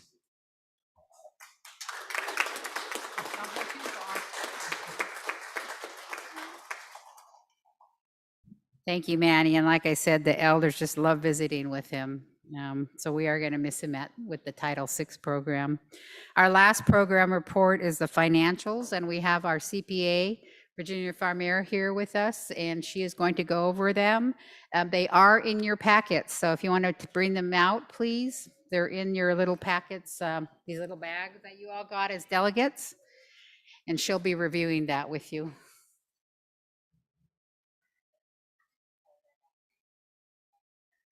So I'm going to hand it over to Virginia. And keep in mind, as she's going over these numbers, and she'll explain it a little further too, a lot of it is about timing. And as a nonprofit, you don't want to have a whole bunch of money in your account as a nonprofit, because then the feds kind of raise a little red flag there. And as a nonprofit, you're mandated to spend the money that you receive for different grants and such, in the time period that which is allocated. But she will go over the report with you now. Virginia? Thank you, Sharon. Good morning, everyone. I was just thinking while I was waiting to get up here, I can't believe it's probably been 10 or 11 years that I've actually worked with Denakkanaaga. So it's amazing how fast time has flown. And then I think back about Denakkanaaga over those years, and I think this fiscal year that's ending, this June 30th fiscal year, has been one of the busiest that I have witnessed from a financial standpoint. They've had more grants, more activity, and it's just been amazing that what they've been able to do. And these iPads that have gotten out is an incredible grant that I'm hoping that all the elders have really enjoyed. So on to numbers, which is why I'm here. You should have a financial report, and it should say balance sheet on the top of the page. That's the one we'll start with. But the balance sheet is the report, the page, that records the history of the organization from a financial standpoint. What that means is that the numbers go from year to year to year as things happen in the organization. So the top part of the balance sheet reflects the cash that is held by the organization, and then any monies that are owed to the organization are also reported there. The other item that's on the assets section, the top section of the report, has to do with fixed assets. And fixed assets are items that are such as desks or computers, copiers, things like that, that the organization needed to acquire to do their business. So if you look at the report, cash is about the same as the year before. It's $294,811. That number will actually increase before the year end is over because we need to get a drawdown from Title VI for activity that's taken place this year already. And then the other current assets is increased greatly, but that has to do with the pop-up sales that you're doing now. As items are acquired to then resell for Denakkanaaga, those are under inventory assets. And so as they're sold, then we move them from the inventory asset account into cost of goods sold. So we'll see that number kind of transfer over to the next page. But for now, inventory assets have grown quite a bit, but that's because they're holding more assets to resell. And then equipment has stayed the same from the year before, and that's $12,174. And then we have to expense a percentage of that every year, and that's what the accumulated depreciation number represents. So we've expensed so far $8,879 of that equipment.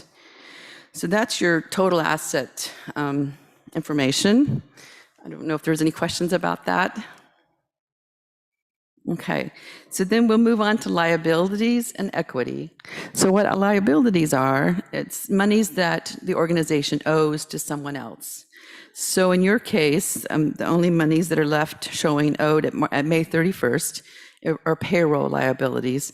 And those are payroll taxes that are paid quarterly. Some of them are paid every 2 weeks. It depends on what kind of payroll taxes they are. So that represents the taxes that will be paid by June 30th. And then the last set of numbers there are equity. And that's really where things get carried over from year to year, meaning that if you had profits, if you had losses, they're all represented in those final numbers, those equity numbers. So year to date, you have had profits worth $331,000. But for this time period of July 1 of 2021 to May 31st of 2022, you have a loss right now of $8,269. That number will change by the end of June. It has to do with timing of grant monies coming in and expenses going out. And like I said earlier, I expect that we will have a drawdown of more Title VI funding because you have spent more Title VI dollars. And is there any questions about liabilities and equity? Okay, well then let's move on to the next page, which should be profit and loss. So this page represents the activity that's actually taken place during the period of July 1 of 2021 through May 31st of 2022. Again, we still have one more month, or you do, of for the fiscal year. So we will be wrapping up that year. Gosh, it's hard to believe we're in June already. So the end of this month. Like I said earlier, this has been one of the most busiest years I've seen with Denakkanaaga over these 10, 11 years I've been with them from a grant standpoint. So you can see that your total revenue has increased by almost 79%. That's a lot of new revenue. And those are to do with the fact that you've gotten the iPad grants, you've gotten other humanitarian grants, and there's probably 2 or 3 more Title VI grants that I can't even count. I mean, there's been so many this year. I told Sharon, I said, boy, you guys have been busy. So the revenues there represent grant monies, donations, and then just activity. Like I had mentioned, the pop-up sales. You'll see under merchandise sales, that number has increased greatly to $21,000, where in the prior year it was $50. And that's just because of all those sales that have happened, which represent, then the cost of goods sold is the offsetting number to those sales, and that's $15,508. So you've netted around $6,000 and from the pop-up sales so far this year. So that's the revenue side. Are there any questions on revenue?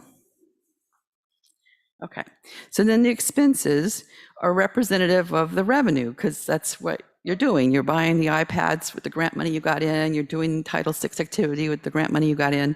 So the expense side has also increased by almost an equal amount of the revenue.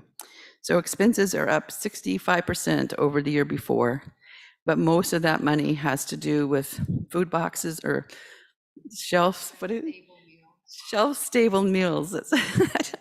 It seems like a mouthful.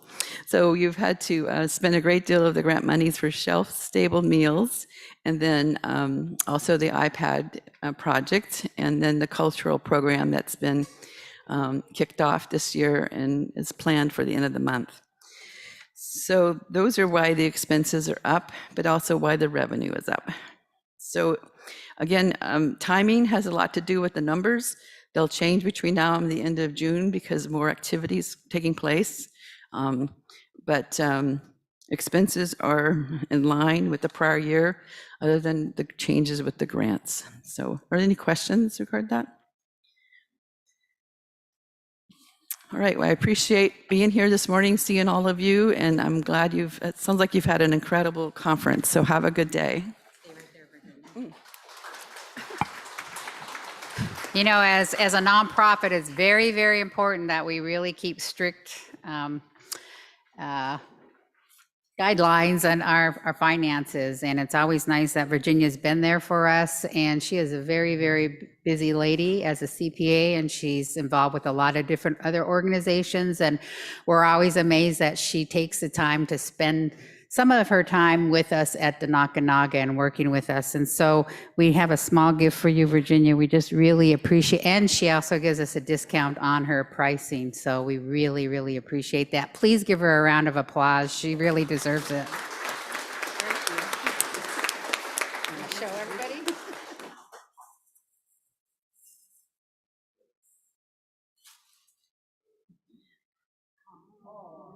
Beautiful. Thank you. Thank you. Cora, you wanna? Now our secretary will come up to do a motion.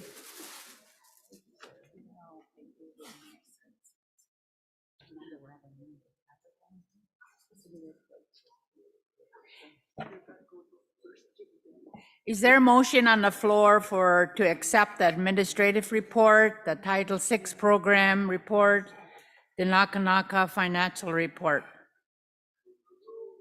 There's a motion, a second. Any opposed? Motion carried. Thank you.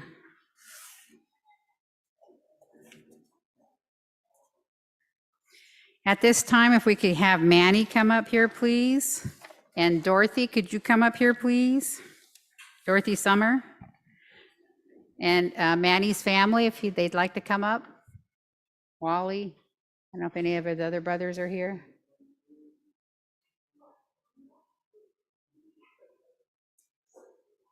So, you know, one thing that organizations always talk about in their strategic plan is employee sustainability, you know, and make sure that the staff is kept there so the work continues smoothly. And we've been very fortunate at Denakkanaaga. Pat, myself, and Manny have been there for 8-9 years. Manny was there, he had come back on a year before I got hired, and then Pat came on a year after I did. And so we've been there a number of years, and now Diana is with us in her capacity. And we all really enjoy working together because we all have a common interest of helping the elders. And I didn't realize Manny was serious when he said he was going to retire. I was like, yeah, sure. But he deserves it. He's done a lot. And like I said, the elders really appreciate him.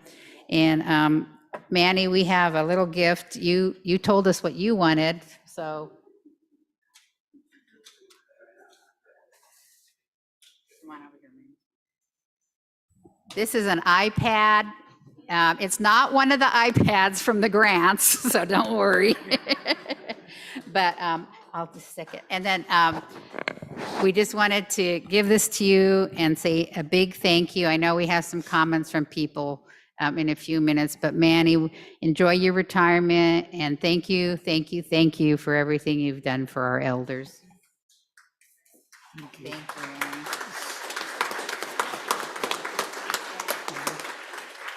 And if you guys could stand, please. Dorothy's going to sing a traditional song for Manny. Dorothy?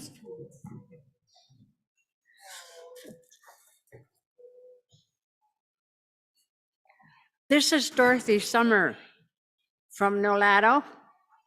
These boys, their mother and myself was brought up by our grandmother because we lost our mom. And I think they told me I was 18 months old when Grandma took me. And their mother was already with Grandma because she had lost her mother. So we were brought up by our grandma. And it's more like a love story that I'm gonna sing because I didn't want to sing any kind of memorial song or anything. So this song that I'm gonna tell you about is, there was a very young boy and his girlfriend was taken to spring camp.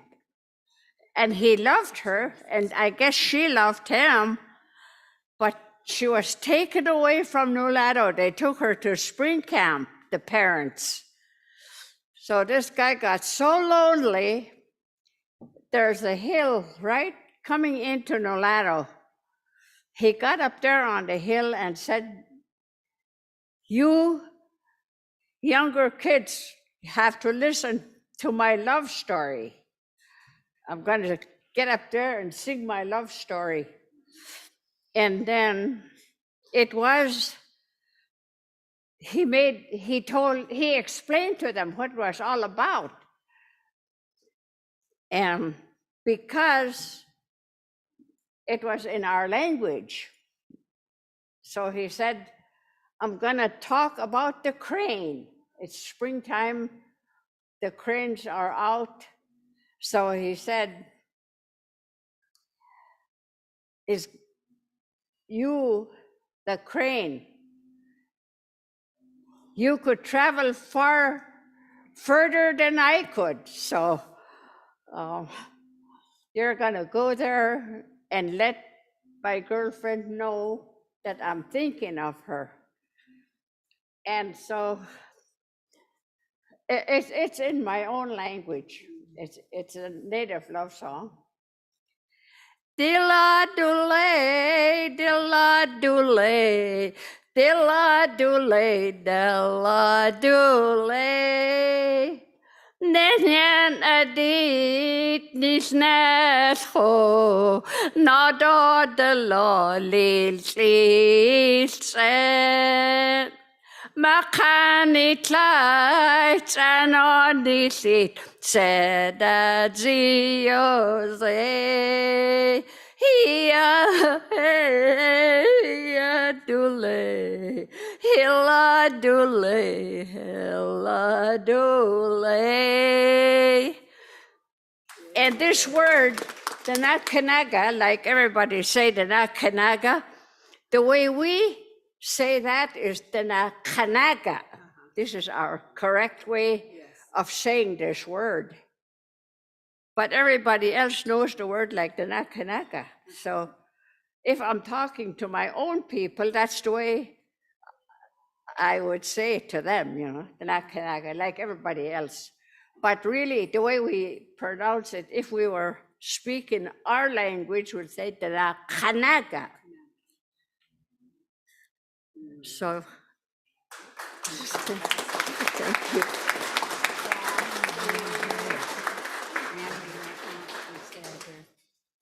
Steve, would you like to come up? Steve from FNA has a small gift for Manny also.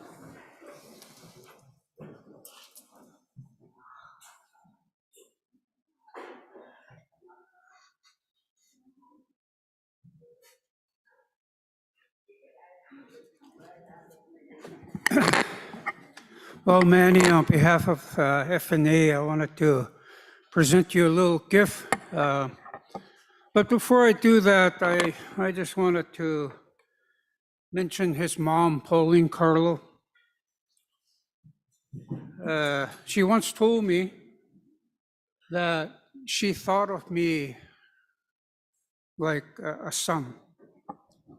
And so Wally and Manny and the rest of the family, we address each other as brothers. And you know, that meant really a lot to me, coming from a distinguished leader of our people for many years, and some of the things that she had shared with me. And you know, sometimes Pauline she's pretty blunt. And one time I was talking to her, she was visiting with me, and I was talking to her about the state legislature and kind of what was going on there. And her response to me was, "What the hell is wrong with those people anyway?" So anyway, there's a lot of things that she shared with me that I carry with me today. And one of the things she always told me is never give up, just keep going.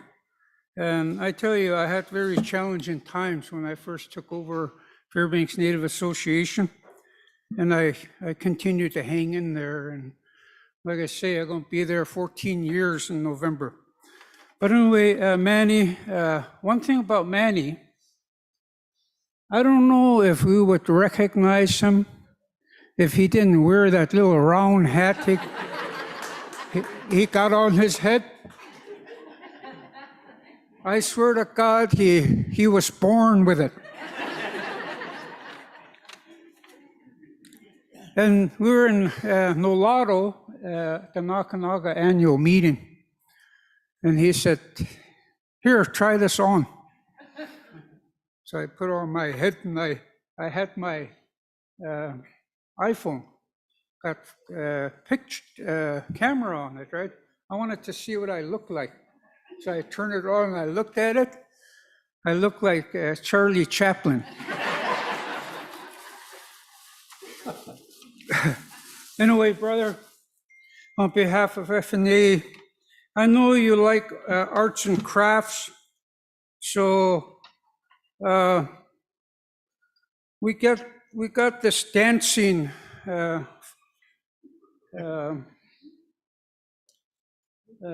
Nupiaq. I guess they're Nupiaq. We'll just say they are, but they're dancing, and so I thought you might like to add this to your collection. Thank you very much.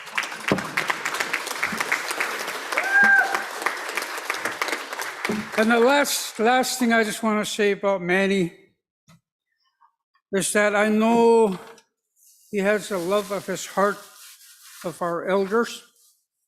He has demonstrated it over time. Like he was mentioning earlier, he goes up to his area and he fish, and whatever he harvests, he donates to the Denakkanaaga. And not only that, he gives it to other elders in in Fairbanks here, including myself. And it seemed to me like when he gives me the fish, he gives me the biggest ones. And so I never seen him give me a fish that's about this long. Some of those nice big ones. And so we've enjoyed that, by the way, Manny, my wife and I and my family. So I know you'll still be around, and you're not going to be going anywhere. And I can tell you, when you're involved for as long as you've been, you'll be called upon. That's just the way it is. So here you are, brother. Thank you very much, brother. Sit close. Thank you all. I much appreciate it. God bless you.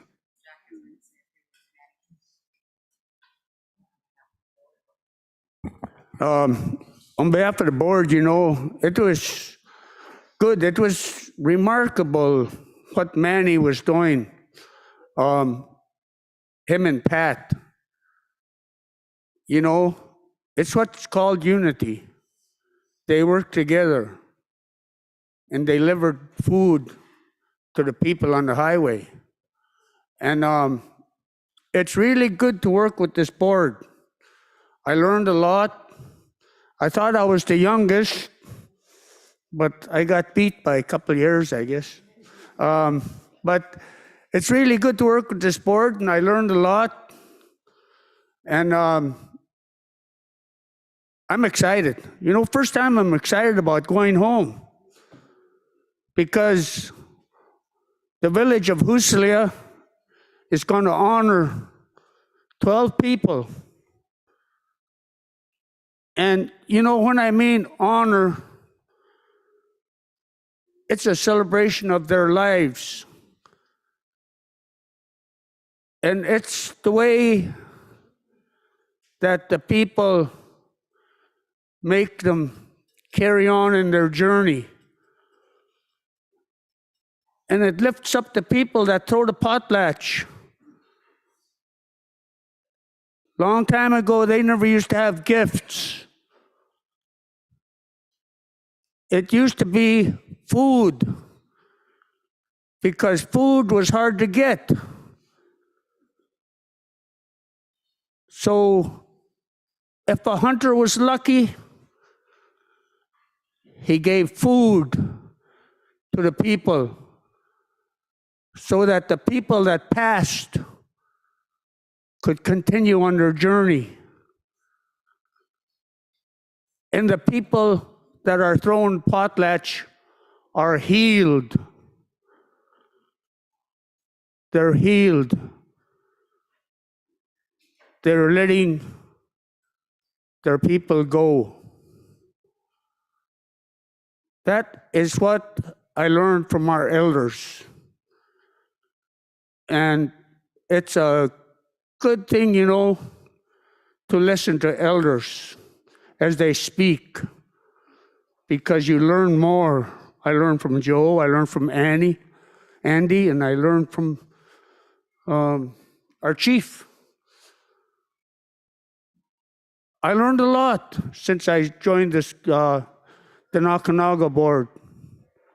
But I'll tell you one thing, the one I really learned from is Luke Titus. I learned not only how to be a leader, but how to speak from your heart. So with that, you know, all my board members, just like I'm retiring or something. But, you know, it's an honor to work with you people and you elders out there, you delegates. You're our elders' voices. Remember that.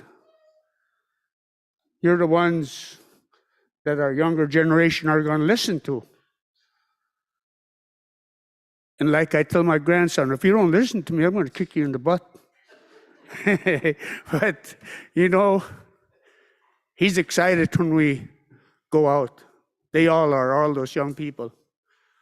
They want to be out in the woods. And that's something that us as elders have to teach our younger people.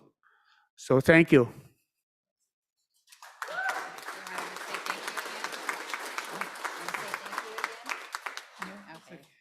Thank you, Manny. We appreciate everything you've done for us. Thank you.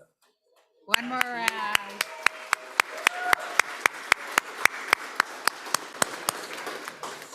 So, thank you.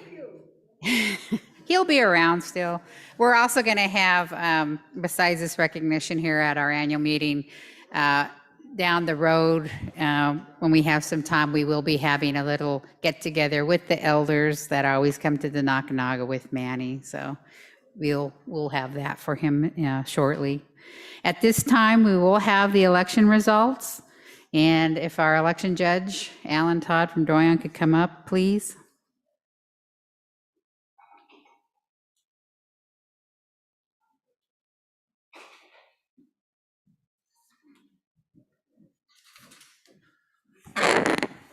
Thank you, Madam President. The final report on the election of directors. Serving as the election judge today on June 9th, 2022 in Fairbanks, Alaska. This is my report. A quorum was present at the meeting with delegates from, and we ended up with one additional delegate registering in the last half hour. So we have 14 out of 42 villages represented, plus the members of the board. Following were the results of the election. Joseph Millell elected to CD for a term ending in 2025. Natalie Newman elected to the youth delegate seat for a term ending in 2023. And Manny Carlo was elected to seat C, again for a term ending in 2025. Thank you.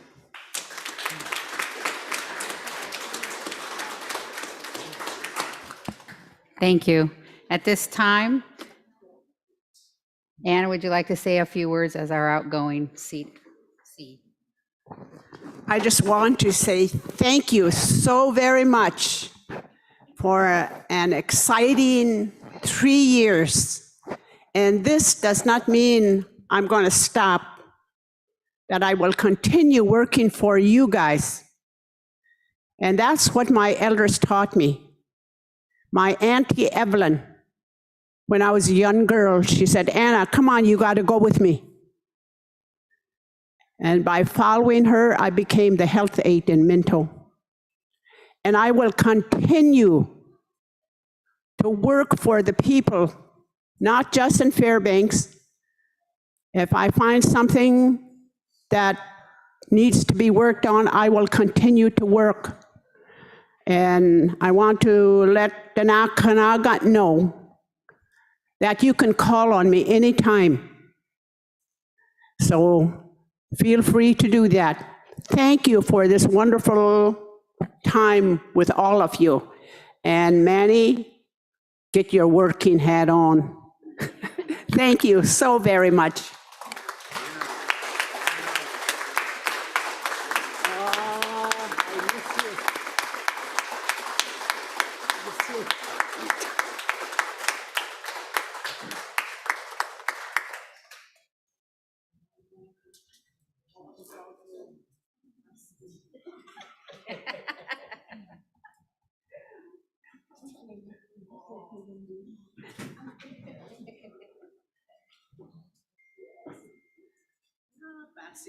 As our new board member, Manny, would you like to say a few words?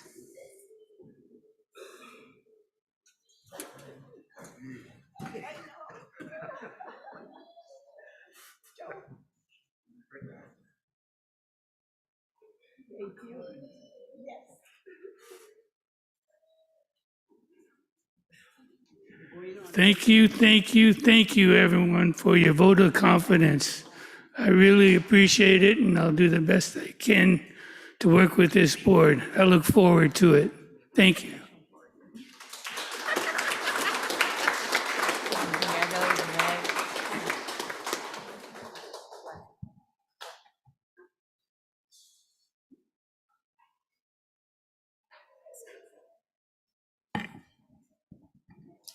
And do any of our other elected board members have anything to say?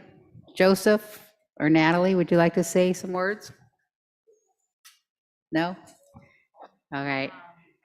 And Cora has, and Anna, we do have a gift for you as our outgoing board member, but it is at the office, but we have a pair of gauntlet gifts for you. I got per diem for yesterday. I'm going to Las Vegas. Stand by me. Okay.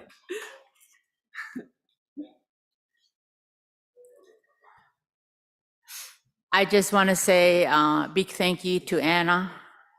Her and I go back since 1980. We were first substance abuse counselors together, and I've known her since, and we've always remained friends. She's done wonderful work. She's the voice for Denakkanaaga. She's not afraid to speak up, and it's been wonderful, wonderful knowing her all these years and working with her as a Denakkanaaga board member. And, you know, she's very busy. And like she said earlier, she does take phone calls at home. She's never tired of working. Of course, she's late every morning, but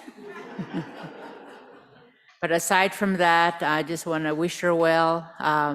That's probably not the end of her, seeing her around, but again, we just want to say thank you from the board of directors here for her hard work and her dedication to this sport. And thank you, Anna.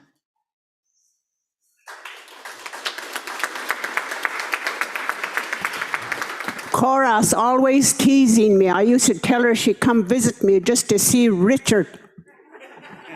And now she's getting back at me and she say, I'm just her friend because I want to see her husband.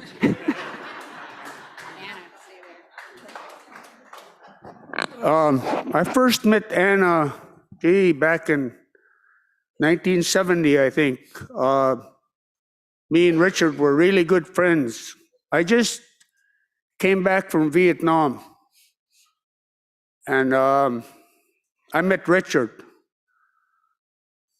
And that's when he used to party. And, you know, he sat down with me and we were having a few beers in his house over there, in his apartment. And he told me, you know, I think I want to start something for you guys because I know you guys are treated like dirt when you came back. And he was right, you know. Us Vietnam veterans were baby killers. And half of us didn't know what the heck we were over there for if we come back and be treated like that. So I think after he quit drinking, he started something for the veterans. And I think that's when Anna started her crusade. And ever since then, her crusade has been great. And so is her late husband. So I'll tell you, I have great respect for this woman right here.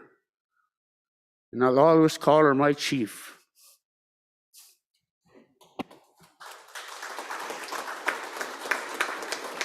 Thank you.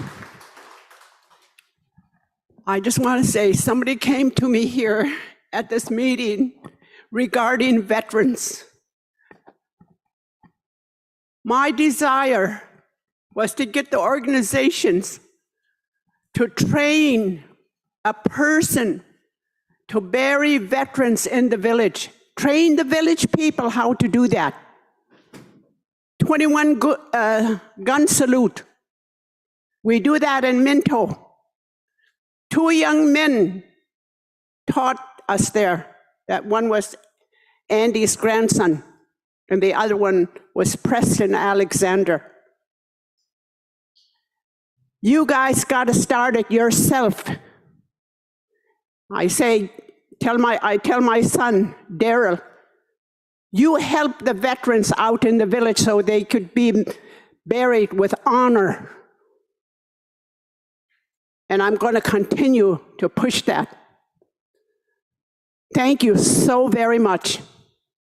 I'm not sad I'm leaving. I'm still here. I'm going to still check on this young lady behind me. Still harass Pat.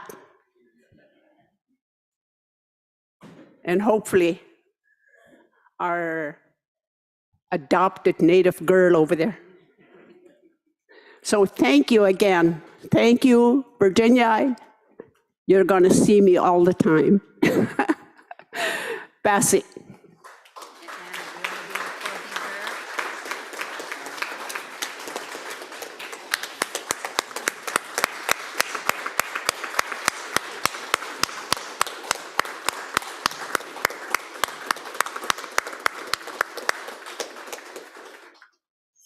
So as we end our annual meeting today, Anna was on the agenda to give the closing prayer, in which she said she would still do. So if you could still stand, please, for the closing prayer, and then we'll have a motion to adjourn. Anna?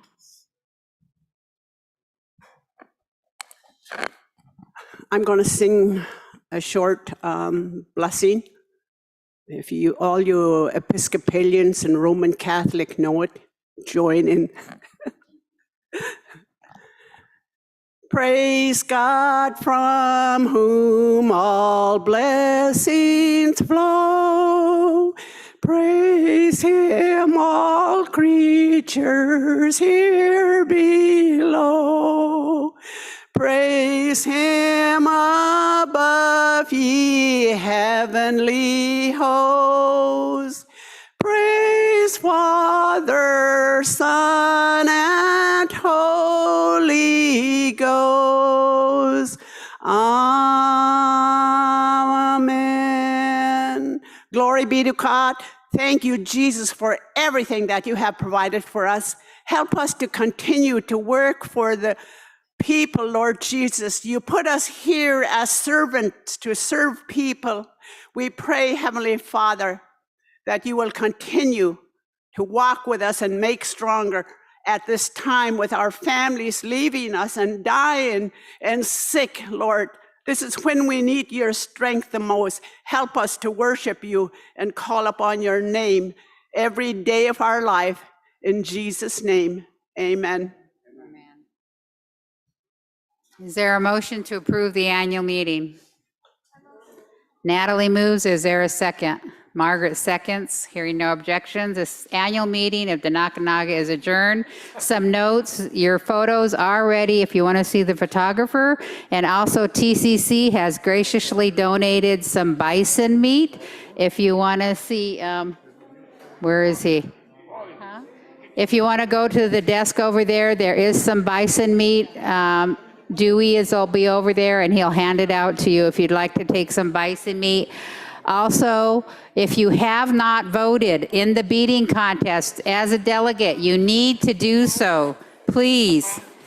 Okay, see Diana here. Are the ones highlighted, the voting? Okay.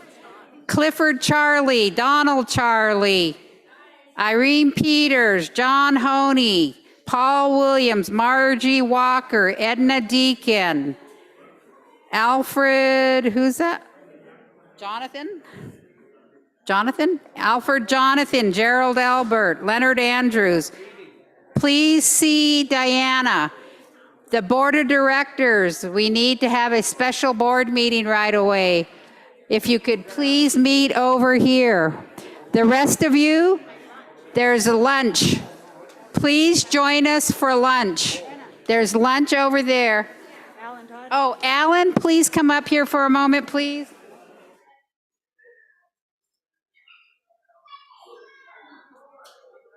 And excuse me, can I have your attention?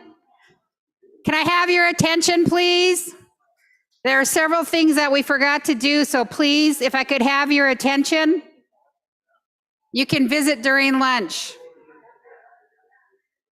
Please, can I have your attention? Every year we have Alan assist us, and we really greatly appreciate his assistance, that he brings his legal knowledge to our meetings. So Alan, we have this for you. And also Angela and Chanel, are they still here? They've stepped out, but I can take that. Okay, these are gifts for them. But please join me in thanking Alan as our election judge, please.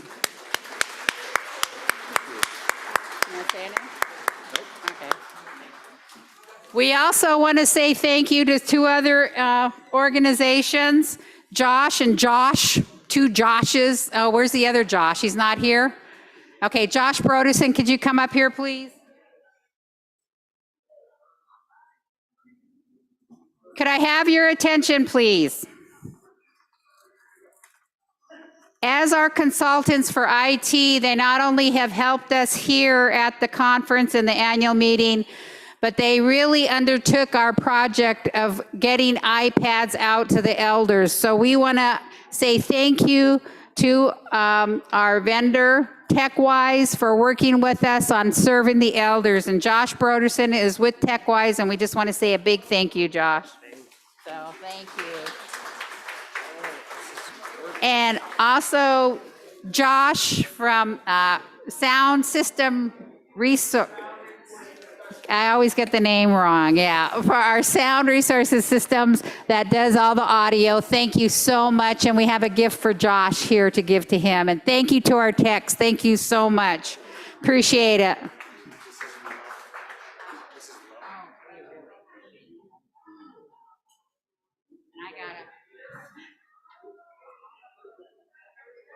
Yeah, I know.